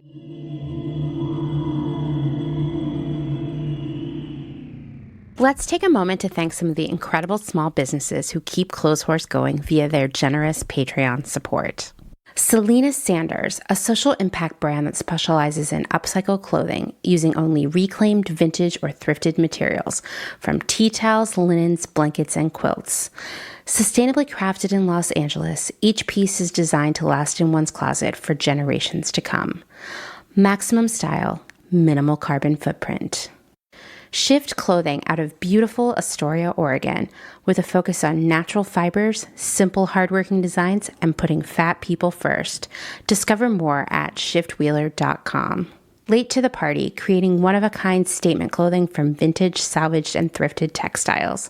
They hope to tap into the dreamy memories we all hold. Floral curtains, a childhood dress, the wallpaper in your best friend's rec room, all while creating modern, sustainable garments that you'll love wearing and have for years to come. Late to the Party is passionate about celebrating and preserving textiles, the memories they hold, and the stories they have yet to tell. Check them out on Instagram at Late to the Party People. Vino Vintage, based just outside of LA. We love the hunt of shopping secondhand because you never know what you might find. Catch us at flea markets around Southern California by following us on Instagram at vino.vintage so you don't miss our next event. Gabriella Antonis is a visual artist and an ethical trade fashion designer. But Gabriella is also a radical feminist micro-business. She's the one-woman band trying to help you understand why slow fashion is what the earth needs. The one-woman band to help you build your own brand. She can take your fashion line from just a concept and do your sketches, pattern making, grading, sourcing, cutting, and sewing. The second option is for those who aren't trying to start a business and who just want ethical garments. Gabriella Antonis will create custom made-to-measure garments just for you. Her goal is to help one person of any size at a time, including beyond size 40. To inquire about this serendipitous intersectional offering of either concept, DM her on Instagram to book a consultation. Please follow her on Instagram and Twitter at Gabriella Antonis. And that's Gabriella with one L. Gotta get that spelling right. Dylan Page is an online clothing and lifestyle brand based out of St. Louis, Missouri. Our products are chosen with intention for the conscious community. Everything we carry is animal-friendly, ethically made, sustainably sourced, and cruelty-free. Dylan Page is for those who never stop questioning where something comes from. We know that personal experience dictates what's sustainable for you, and we are here to help guide and support you to make choices that fit your needs. Check us out at dylanpage.com and find us on Instagram at dylanpagelife&style.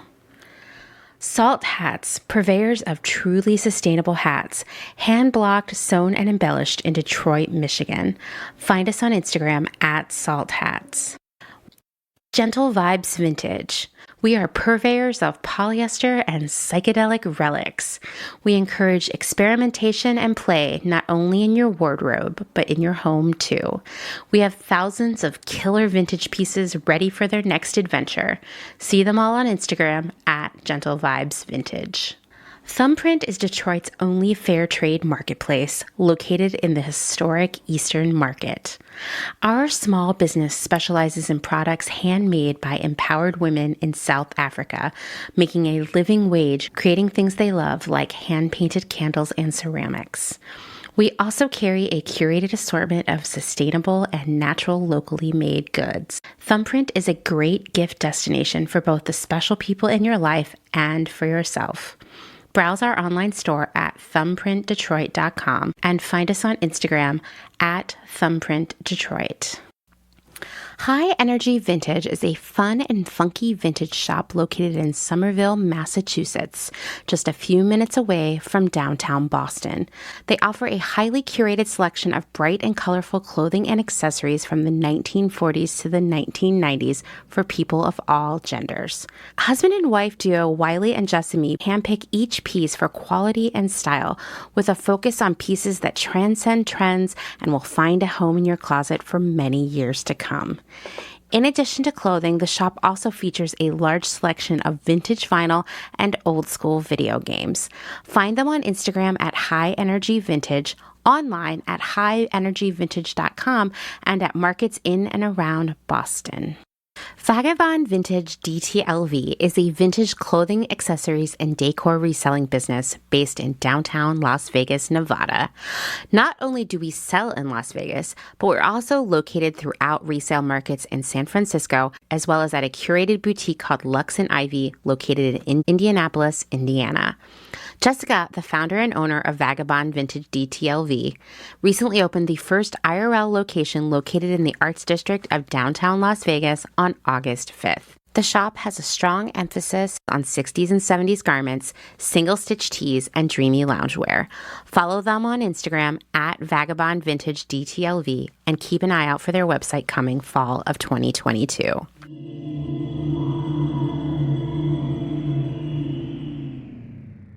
Okay, so the next myth, and this is a classic one.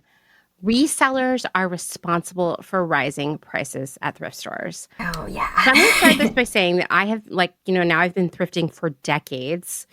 I have noticed some prices increasing, but specifically if I were going to summarize the way in which I've noticed the prices increasing is thrift stores knowing the value of these items. I have also seen them go up the most at the most problematic for-profit stores. 100%. Savers is a great example. I was at a Savers last year and they were selling okay, you know how there's nice Tupperware and not nice Tupperware?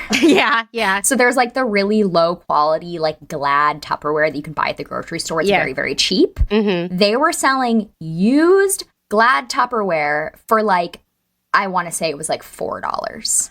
Oh my God. It was used. It was crusty. Yeah. I mean, that's a great example. Even I usually will buy jars if I find them, ball jars. And they have reached a point at Savers and some Goodwills where they're more expensive than buying brand new ones. And I'm like, guys, come on. I'm not going to pay $2 for one jar when I could go get a 6-pack for $6. You guys this is ridiculous. And it would have the lids, Mm-hmm. But I've also noticed we were at a Savers a couple months ago and I found this Levi's jacket and it was $30. And I was like, wow, I mean, it's worth $30. Yes. But I mean, this is them saying we know we can sell this for $30. If they end up selling it for $30 is another question. But I have noticed that. And also one time and one time only, I went to a Goodwill boutique with I don't know if you've ever gone to one of these, Alex. I went to a Goodwill boutique in Portland with my stepmother because we were like, what is this? It must just be a smaller Goodwill, for in the city or something.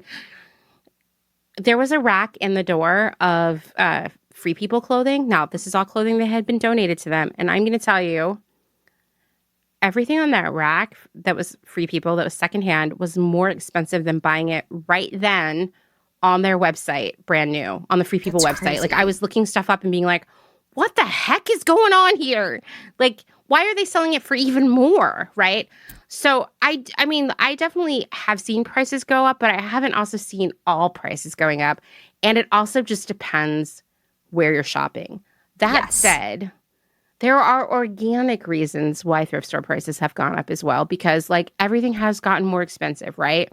Yeah, absolutely. For example, rent. Thrift stores, for the most part, do not own their spaces. Unless, yes, there are exceptions. And in the rural areas and small towns and independent thrift stores, yeah, they might own their space. Supplies, whether it's cash register tapes, staplers, credit card machines, probably they have to get subscription software for their cash registers at this point. Bags. Hangers and tags. Yeah, exactly. all of that stuff has gone up in price substantially. Yes.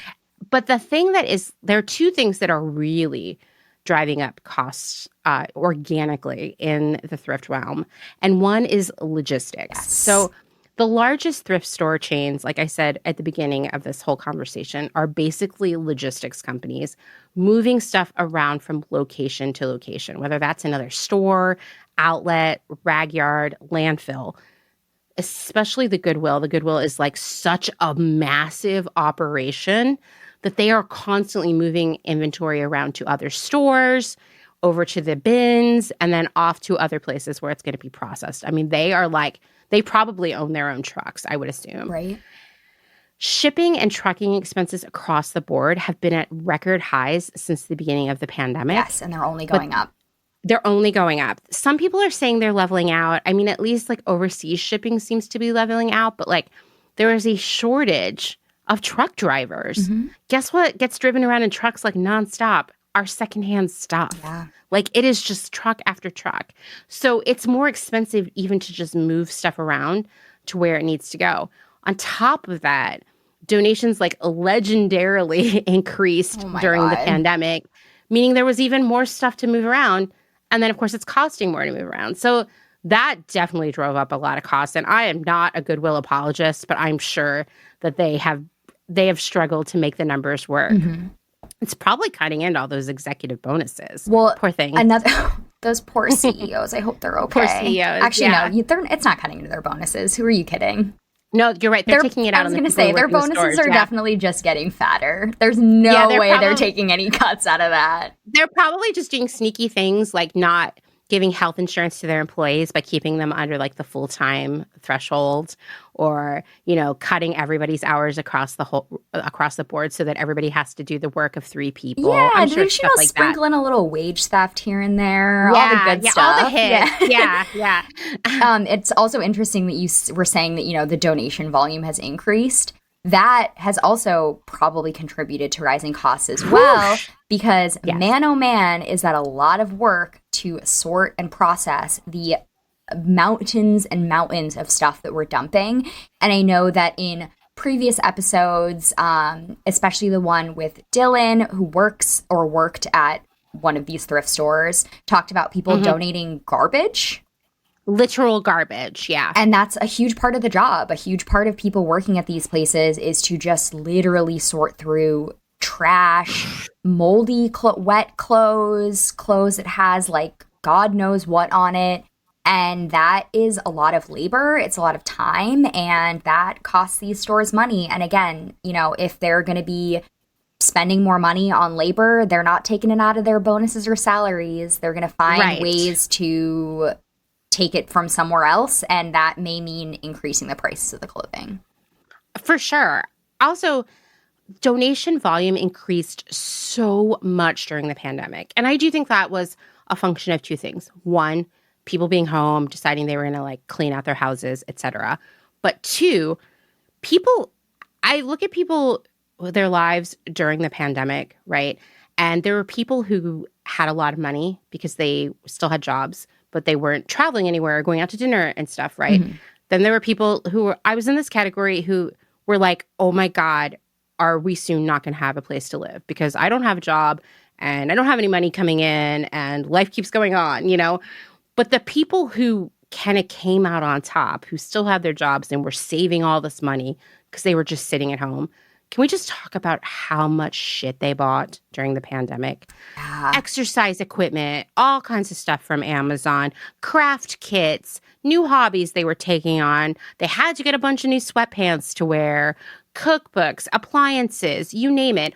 All the stuff that they bought that they probably aren't even using anymore and probably are making their way to the Goodwill. And I do think that it is no coincidence that I'm seeing so much Shein in thrift stores now, because I think people were buying a buttload of that during like the peak of the pandemic. People, I think, were also shopping optimistically in the hopes that the pandemic was going to be shorter or like quicker than it has been. As we all know, it's still ongoing. And I think that a lot of people thought that lockdown, me included, we thought, this will be like a few weeks. And remember, it was going to end by Easter. Yeah. And so I think a lot of people were also buying in the hopes that they were going to go to that wedding. They were going to celebrate their birthday. They were going to go on that vacation they had planned. And as all of those things got canceled, and the clothes sat around in their closet, they, by the time people were able to do those things, they were like, well, that's not new anymore. I don't want to wear that. I totally agree with that. And then people, and I get this because we're not accustomed to being home for months and years on end, right? And unable to see people or do the things that we normally do. People picked up hobbies like putting together puzzles.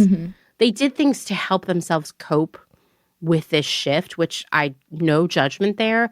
But the reality is, in like the past year and a half, we have been forced to pretend as if the pandemic is over and go back to work and pretend everything is okay. Yep.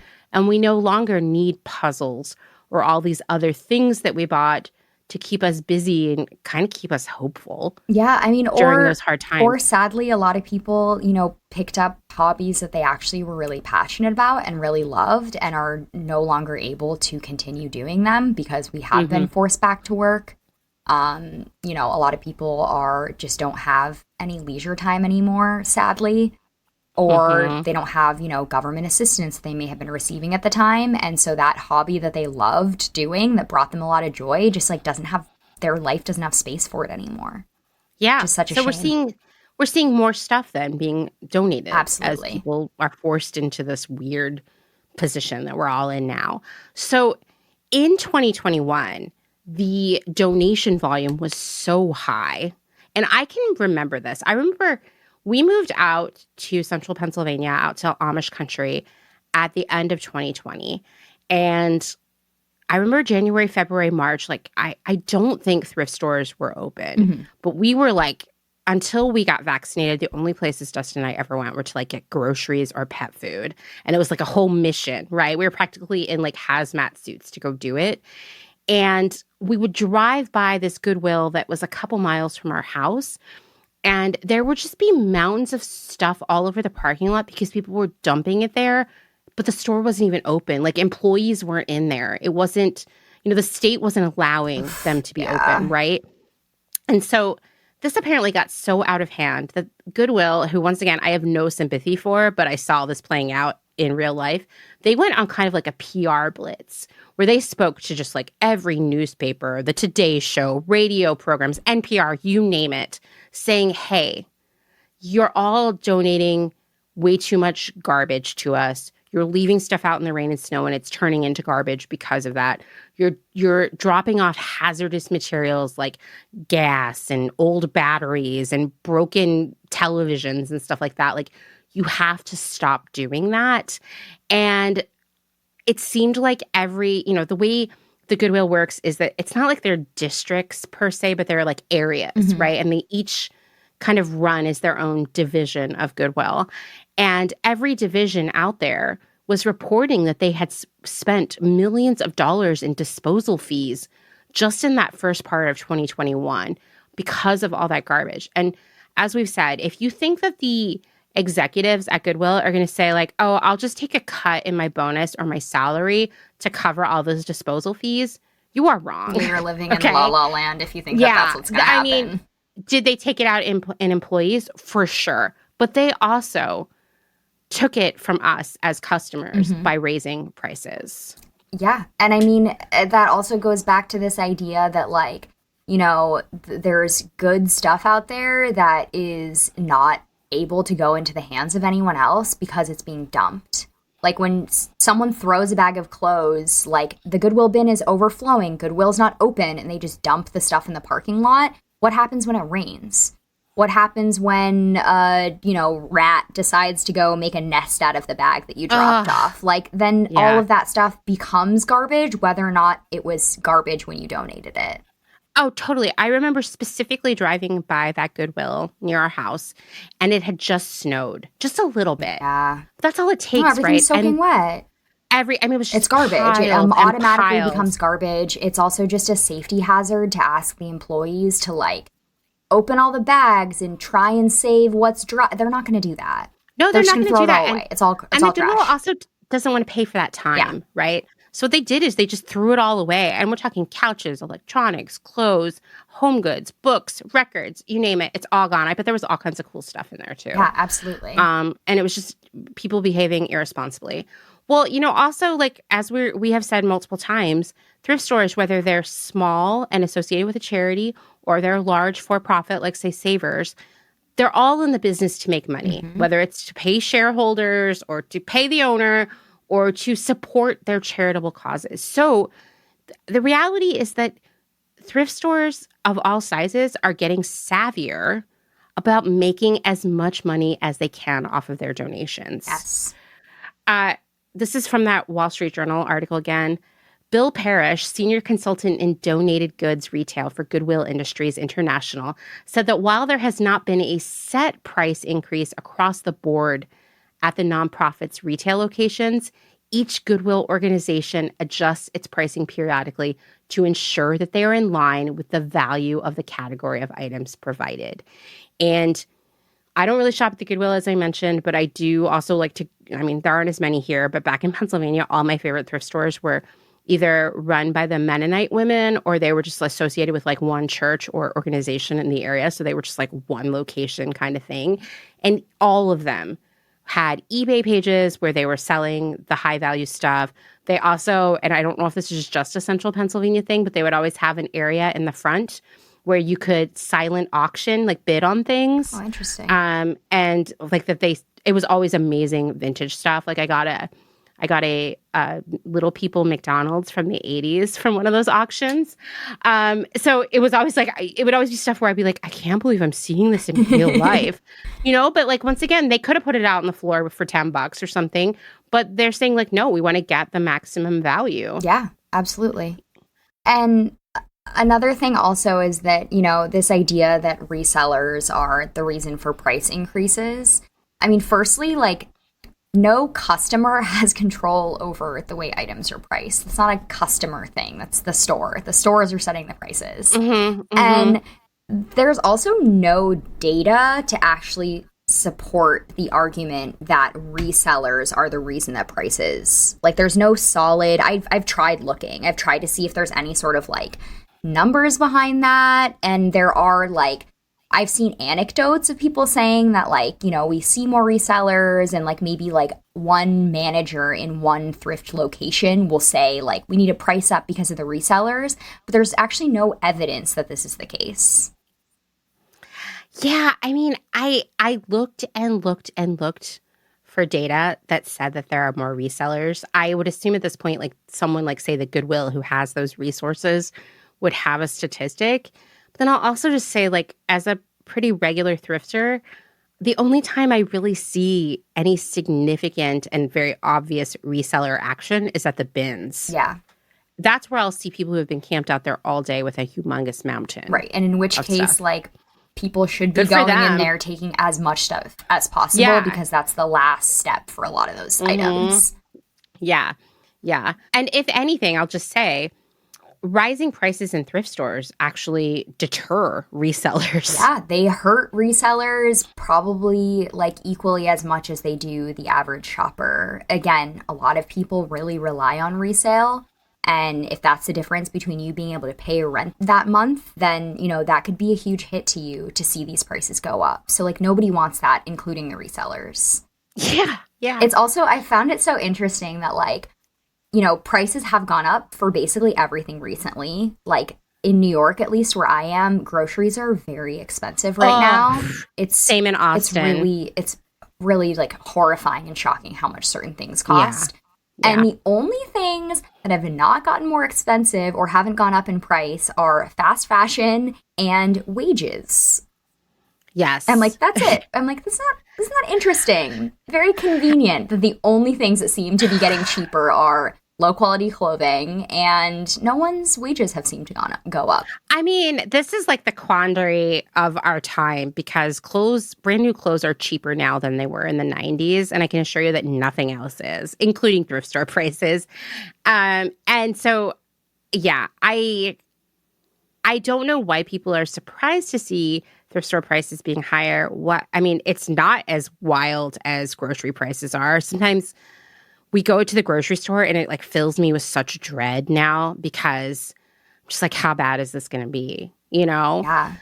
But it's like way more affordable for us to eat at home than eat out at this Right. point. So it's like, oh, we have to eat to stay alive. So there's the quandary, right? I think this also ties into this idea that if a thrift store is, charging $12 for pants and they used to charge 7, or, that $5 difference means that someone is no longer able to afford those pants, that is an entirely different issue in itself. Mm-hmm. There is so much wealth and abundance in this country. It is really disturbing that there are people who genuinely cannot afford to spend $5 more on a pair of pants.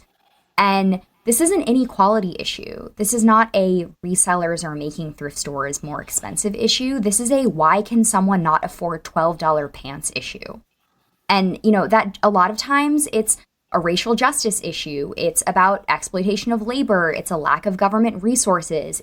It's about our broken healthcare system, wage theft. Like, there are all these other reasons that we should all be angry. There's so much to be upset about. Why are we yelling at resellers? Why is that the problem here? That's not the problem. Like, everyone should be able to go out and afford nice things. People should be able to not only buy the things that they need, but buy the things that they want. Like, people should be able to treat themselves. People should be able to get good, nice quality clothing that fits them, that makes them feel good. And the reason that people are unable to do that has nothing to do with individuals reselling clothing. No, It's just like a totally unrelated issue. And we have so much to rightfully be upset about. I would love to see people channel that energy into the actual problems in this country and others. Like, let's talk about how grocery stores have raised prices when they didn't need to. Yep. To be more profitable. Or like how gas prices went up and then all of the gas companies were making like crazy profits. Like, that's pretty upsetting. But yeah. There's just so many things to be angry about, and it feels like we're taking a lot of our anger out in the wrong places. Which I think is like a very human, it's a very human behavior, Absolutely. Right? But I guess, one of the reasons we're having this conversation is because I really want people to hear this who may be channeling that rage and that frustration towards resellers and take that moment and say, oh, whoa, there are these like way bigger things that if all of us channeled it together, we might be able to make some change there. Yeah, definitely. Being angry at resellers on TikTok literally doesn't make the world a better place in any way at all, period. And the resellers also struggling with how hard it is to afford to find a place to live that you can afford, or getting freaked out by the checkout at the grocery when you see how much it is, or not being able to see a dentist or a doctor. Like these resellers are people just like us with all the same fears and worries. Yeah, okay? Absolutely. Okay, so I have two messages from thrift store employees on the subject of pricing and inventory and whatnot. So the first one is an anonymous thrift store employee who works currently for a big for-profit thrift chain. Mm-hmm. She said, in terms of increase in prices, I have noticed a slight increase in prices, and I've heard customers talk about it recently too. I'm not too sure as to why they are increasing. I would guess from inflation as a whole. Our production team in the back handles prices, and since I work on the sales floor, I do not get trained in how things get priced. In terms of a decreased volume in good stuff, she says, honestly, I've not seen that. For my store, at least, there's good items and bad items. It seems to vary from week to week, but more often than not, I could fill up a cart full of good items. In terms of thrift stores being busier than usual, I would say, in my experience, yes. I can only work Saturday, Sunday because I'm in school, but I have noticed over the past few weeks that more people are coming in the door, and it's a wide range between teenagers, younger crowd, and adults that seem to be shopping there out of necessity rather than leisure. She said, regarding resellers, I haven't seen that many, but I've heard from my coworkers that the resellers tend to come in the morning, but I usually close on the weekend, so I'm not there until later in the day. I do know that most of the resellers tend to go to the Goodwill outlet store, aka the bins, as it leads to more profits. She said, we get a lot of stuff every week, but that is a production team problem. I was briefly told how long things stay during my training, and since it's not my task to rotate things on and off the floor, I cannot remember specifically how long things tend to stay on the floor. I have noticed that clothes tend to get rotated and taken off the sales floor more quickly than household goods such as books, mugs, etc. I know all of the things that get taken off the floor get packaged, and according to her employer, they're sent to third world countries. Interesting. Yeah. I mean, well, we know that these things are being sent to the global south. Yeah. Especially to for-profit chain as well. Yeah. Yeah, that makes sense. Sure. They are selling that off. Yeah. They're not donating it. Yeah. Now, Weenie works for a small local thrift as a sorter and a manager of the vintage section, which sounds like a pretty awesome job to me. Mm-hmm. She said, our prices have stayed about the same since I've worked there for 2 years. I started during the pandemic, but I did notice a rise in Goodwill and VOA prices in the area a few years ago. We get tons of new stuff, especially new clothes with tags still on them. Being a sorter, I see a lot of clothes. A lot of them are unsellable, which are smushed into big bales and shipped to Canada for distribution to other countries. She said, at least that's what they say. We get a lot of resellers, mainly the same crew who swoop right in when we open to snatch all the good stuff, which kind of upsets me sometimes. I understand that's how they make a living, but some can be aggressive and just don't give a hoot about anyone else. It's almost like they're addicted, which I've seen people like that for sure. We get donations of probably 50 to 70 pallets each week. Clothes, hard goods, everything together except furniture before it's sorted. Most of the stuff will sit on the sales floor until it sells, but once in a while we do a big pool and throw away or recycle what we can. Clothing is definitely the big problem in this world. We get way too much. I would say 70% of what we get is clothes. I say fast fashion is the problem and also cheap imported clothes. I've seen tons more Wish-type clothes coming in that have the little white size tag but no other labels. We definitely sell mostly clothing, and many of our customers get free clothes with vouchers through churches, etc. We get so many winter hats, gloves, scarves that we give most away in a free bin. Books too. I would say books are another big donated item. What I dig about our store is how much we do to help the community. We even help pay people's bills and vouchers for mattresses. It's nice to see my actual boss, our store director, listening to our clients' stories and having an office area for people to come get help. It's nice to work with people who care about people, not money so much, which I have unfortunately seen at prior thrifts. Wow, that sounds like a really nice thrift store. It does. But even this is a small thrift store, like community oriented, is still getting just crazy amounts of clothes. That's a lot of stuff, 50 to 70 pallets a week.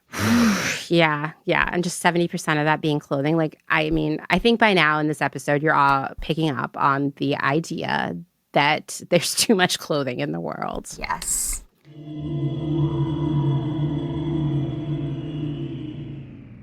If you're enjoying this episode, then this is a great time to remind you that my work here at Clotheshorse is made possible by the support of listeners like you, just like NPR, and these great small businesses. Please go give them your support. Blank Cass, or Blanket Coats by Cass, is focused on restoring, renewing, and reviving the history held within vintage and heirloom textiles. By embodying the love, craft, and energy that is original to each vintage textile as I transfer it into a new garment, I hope we can reteach ourselves to care for and mend what we have and make it last. Blank Cass lives on Instagram at _Cass, and a website will be launched soon at blankcass.com. Located in Whistler, Canada, Velvet Underground is a velvet jungle full of vintage and secondhand clothing, plants, a vegan cafe, and lots of rad products from other small sustainable businesses. Our mission is to create a brand and community dedicated to promoting self-expression, as well as educating and inspiring a more sustainable and conscious lifestyle, both for the people and the planet. Find us on Instagram at shop_Velvet Underground or online at www.shopvelvetunderground.com. thrifted.com. St. Evans is a New York City-based vintage shop that is dedicated to bringing you those special pieces you'll reach for again and again. More than just a store, St. Evans is dedicated to sharing the stories and history behind the garments. 10% of all sales are donated to a different charitable organization each month. New vintage is released every Thursday at wearstevens.com with previews of new pieces and more, brought to you on Instagram at wear_st.evens. That's Wear St. Evens. Country Feedback is a mom and pop record shop in Tarboro, North Carolina. They specialize in used rock, country, and soul and offer affordable vintage clothing and housewares. Do you have used records you want to sell? Country Feedback wants to buy them. Find us on Instagram at Country Feedback Vintage and Vinyl, or head down east and visit our brick and mortar. All are welcome at this inclusive and family-friendly record shop in the country. Republica Unicornia Yarns. Handmade yarn and notions for the color obsessed. Made with love and some swearing in fabulous Atlanta, Georgia by head yarn wench Kathleen. Get ready for rainbows with a side of giving a damn. Republica Unicornia is all about making your own magic using small batch, responsibly sourced, hand-dyed yarns and thoughtfully made notions. Slow fashion all the way down and discover the joy of creating your very own beautiful hand-knit, crocheted, or woven pieces. Find us on Instagram at Republica_Unicornia_yarns and at www.republicaunicornia.com. Picnic Wear, a slow fashion brand ethically made by hand from vintage and dead stock materials, most notably vintage towels. Founder Danny has worked in the industry as a fashion designer for over 10 years, but started Picnic Wear in response to her dissatisfaction with the industry's shortcomings. Picnic Wear recently moved to rural North Carolina, where all their sewing and accessories are now designed and cut, but the majority of their sewing is done by skilled garment workers in New York City. Their customers take comfort in knowing that all their sewists are paid well above New York City minimum wage. Picnic Wear offers minimal waste and maximum authenticity. Future vintage over future garbage. Cute Little Ruin is an online shop dedicated to providing quality vintage and secondhand clothing, vinyl, and home items in a wide range of styles and price points. If it's ethical and legal, we try to find a home for it. Vintage style with progressive values. Find us on Instagram at Cute Little Ruin. Is there a little bit of Italy in your soul? Are you an enthusiast of pre-loved decor and accessories? Bring vintage Italian style and history into your space with the Pewter Thimble. We source useful and beautiful things and mend them where needed. We also find gorgeous illustrations and make them print-worthy. Tarot cards, tea towels, and hand-picked treasures available to you from the comfort of your own home. Responsibly sourced from across Rome, lovingly renewed by fairly paid artists and artisans, with something for every budget. Discover more at thepewterthimble.com.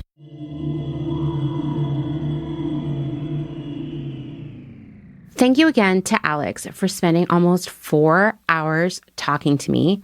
She'll be back for one last installment on this series next week, although I'm kind of already low-key wondering if she needs to come back for a fourth part. I don't know. I am so grateful for her time, her expertise, her research, her attention to detail. I hope you are too. You can find her on Instagram as at wear_St. Evens. You can check out her shop at wearstevens.com. And I'll also share all of that in the show notes. I have one last audio recording to share in this episode, which I know this is a long episode. I'm sorry. There's just so much to talk about. Anyway, this audio recording is from Vilma. This one came in past the deadline, so I received it after Alex and I recorded. But I thought it was important for you to hear. Vilma is a former thrift store employee who is now getting started as a reseller. So let's take a listen.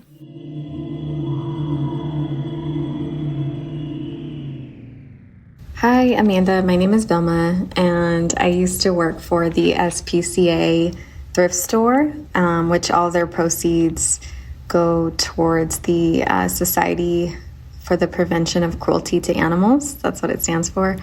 So all their proceeds go towards helping the cats and the dogs that they were saved. So they're a no-kill shelter here in Reno, Nevada.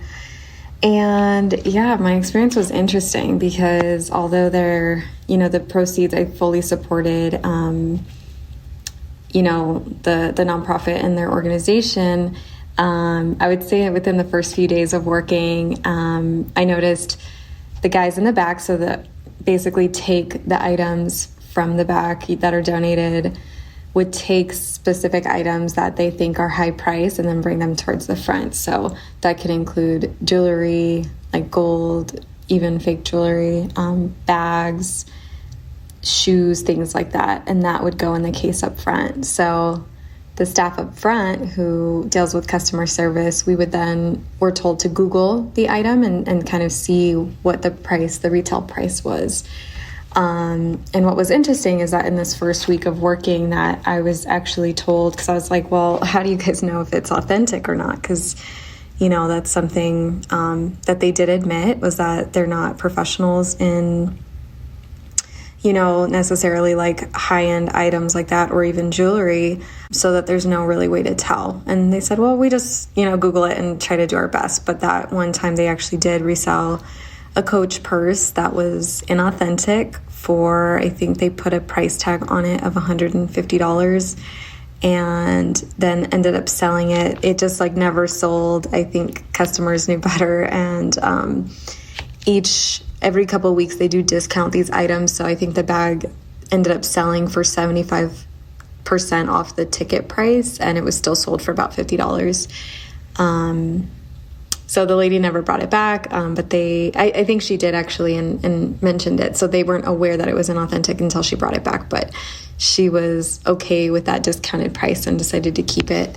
But she did warn them that it was inauthentic. Yeah, that probably should have been a red flag for them to really take care and notice that they aren't selling, fake items to customers for high prices. But I think the overall thing that I noticed was that they do know that resellers are coming in and making a lot of money and buying things for very cheap. So things like bags and jewelry, they definitely try to profit off of. We once had a saddle that was listed for about $300, and I think buying it brand new, because I did research the brand, probably cost less than that because it wasn't a really high-end saddle. This is for a horse. The only increase in prices was really that. So the high-end products, it was just a little crazy to see price tags such as $300, $400 in a thrift store when, again, they're not even really checking for the authenticity of it. I think it is pretty busy. I think in Reno, there's a lot of thrift stores in general, and a lot of people like to thrift. They enjoy it. There are particularly a lot of resellers here as well, not necessarily online, but we have a lot of flea markets. So people from that community would come in and buy, because sometimes we get donations, since we're a nonprofit, donations from stores. Like Levi's would send in hundreds of wallets that we would resell for $5. And these flea market resellers would buy all of those, wallets and then sell them at a higher price at the flea market. I think we would have pretty high selling points. When I came in, they were definitely transitioning they got a new manager, a sales manager, who purposefully rearranged the store because she had done a lot of research on selling and how to sell more. So definitely doing a lot of red tag sales, a lot of promoting. We would do bin sales. She even put shoes at eye level instead of having shoes in one space. That's really common in more of those consignment stores, is having the shoes at eye level and kind of scattered throughout the store above the clothes. So we rearranged a lot and sales increased quite substantially. She would, kind of show us numbers, things like that. And they were selling, I want to say about $4,000 per day. So making quite a bit. And for the things that didn't sell, they would have basically a separate store. It was connected to the store, but it was the back where it's all red ticket items. you can buy clothes by the pound. And I think what I really liked is that they tried not to throw a lot away. A lot of it did end up in the dumpster if it was there for months. Maybe even some items might have a ticket that on it from a year ago that would typically end up in the trash can, such as puzzles, games. And then for clothing, they would actually donate a lot of the clothing to the Boys and Girls Clubs or Big Brothers Big Sisters. They would have a big truck come by at the end of the month and just pick up, I mean, I'm saying like probably 20 to 30 trash bag fulls of clothing that was not sold from our outlet center. That's what it's called, the outlet center. So that's where they would donate that. And then the books would be donated to another local nonprofit that's called Grassroots, and they sell used books. So they would try to be really, mindful about donating off these items to other organizations that could use them and benefit from them. But there was a huge, even paintings, like putting really high price tags on paintings. And we even had microscopes that we were told to, kind of check the quality of it, research it, and all of that so that we could sell it for a higher price tag. And some items, again, were being sold for more than the price tag. I think a backpack was being sold for what it was worth on Amazon, brand new, when it was used. So I think, that probably could have used some discretion, maybe talking to a few people before putting a price tag on it and checking for more authenticity. I think it should go through a couple more, or maybe get staff trained particularly in that if they want to do that. But we would have a lot of angry customers kind of arguing, trying to finagle the price down because of this, especially if they were experts in that area. They would really be the ones to kind of catch on and say this is not okay. So that was my experience, and thank you so much for listening. I hope it's helpful, and I love what you're doing. Thank you. Take care. Bye.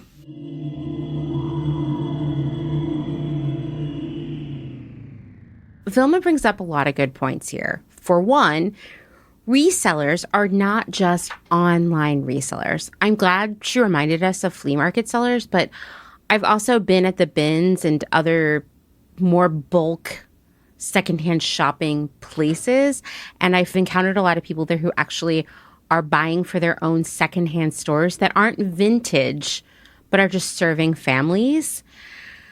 Also, the donated brand new stuff from retailers. This is something that has picked up so much momentum in the past decade because it allows retailers who at this point have become notorious for overproducing, buying way too much inventory. It allows them to write it off as a donation, and they don't have to cover the cost of disposing of these things because, yes, that gets expensive. So passing it off to the thrift store is a great deal for these retailers, and the thrift stores, they eat it up, right? If you've seen an entire aisle of brand new Zara at the Salvation Army or just so much brand new Target stuff at Goodwill, this is how that happened. And next, the fact that thrift stores are a business, which we've been saying a lot, and as part of that, they want to sell as much stuff as possible, just like any other business. That means they re-merchandise, they make the store more appealing, they try to make the store environment and experience feel more like a regular store. In fact, every time secondhand shopping becomes more mainstream and trendy, which happens every other decade or so, these thrift stores lean into merchandising and they start opening stores in high traffic, middle class neighborhoods so they can cash in on the trend. Lastly, did you catch all the other stuff we've been talking about in this episode? The drive to price things at true market value, the excess clothing, the excess stuff as a whole? Thank you, Vilma, for taking the time to record that. She also told me to let you know this. I forgot to mention how there were so many donations per week that we often had to turn customers away. Our donation hours were only Thursday to Sunday, and our warehouse would be packed. We were a huge 2-floor thrift store for reference. Man, just the thought of thrift stores receiving that volume of donations when we know, as we discussed at the top of this episode, that many people are finding other channels for their unwanted stuff before donating? Well, it definitely underscores the overconsumption happening in our society right now. I want to thank everyone who contributed to this episode. Tamara, Aimee, Maria, Amanda, Christine, Vilma, and Weenie. I'm so grateful for your time and your thoughtful contributions to the conversation. And if I mispronounced your name, you have no idea how apologetic I am. I am so tired of people introducing me as Amanda McCarthy when we all know I am Amanda McCarty. It's been a whole lifetime of it. If you have thoughts regarding the topics we discussed this week, send them my way via email. Remember, DMs are going to be turned off on Instagram. You can send those messages to me at amanda@clotheshorse.world. Bonus points if you record an audio message. I actually would prefer to not read someone else's writing. It's really difficult for me to do well. We'll be back next week with part 3 of this series, where we will dig into the final myth. Resellers misrepresent what they're selling, list things at wildly inflated prices, and overall behave miserably both online and in person. Whew. We'll also talk about how resellers increase access to secondhand shopping rather than, taking all the good stuff. And we'll talk about something that might surprise you or might not, the community that has arisen out of resale. I also want to remind you just again that over at The Department, my other podcast, we are working on a series of episodes that pair with this series. It's all about the history of secondhand shopping as a retail, social, and fashion trend. And spoiler alert, shopping secondhand as a mainstream trend is nothing new. Part 3 of that series will be coming on Tuesday, April 11th. So soon. And parts 1 and 2 are already out there for the listening. Basically, between the first 2 parts of this series here and the first 2 parts of The Department, you have like a full 8-hour shift of listening to me talk about secondhand. Hashtag blessed, right? Anyway, that's all I have for this week. So thank you again for listening to another episode of Clotheshorse. Written, researched, edited, hosted, all the things by me, Amanda Lee McCarty. If you like what you're hearing, of course, I would love for you to leave a rating, maybe even a review on Apple Podcast, but most importantly, tell your friends, tell anyone who will listen. If you'd like to support my work financially, you can learn more at patreon.com/clotheshorsepodcast. You can also find other ways to support my work financially in my Instagram profile, where you'll find me as @clotheshorsepodcast. Thanks, as always, to my other half, Dustin Travis White, for our music and audio support. And I will see you all next week. Bye.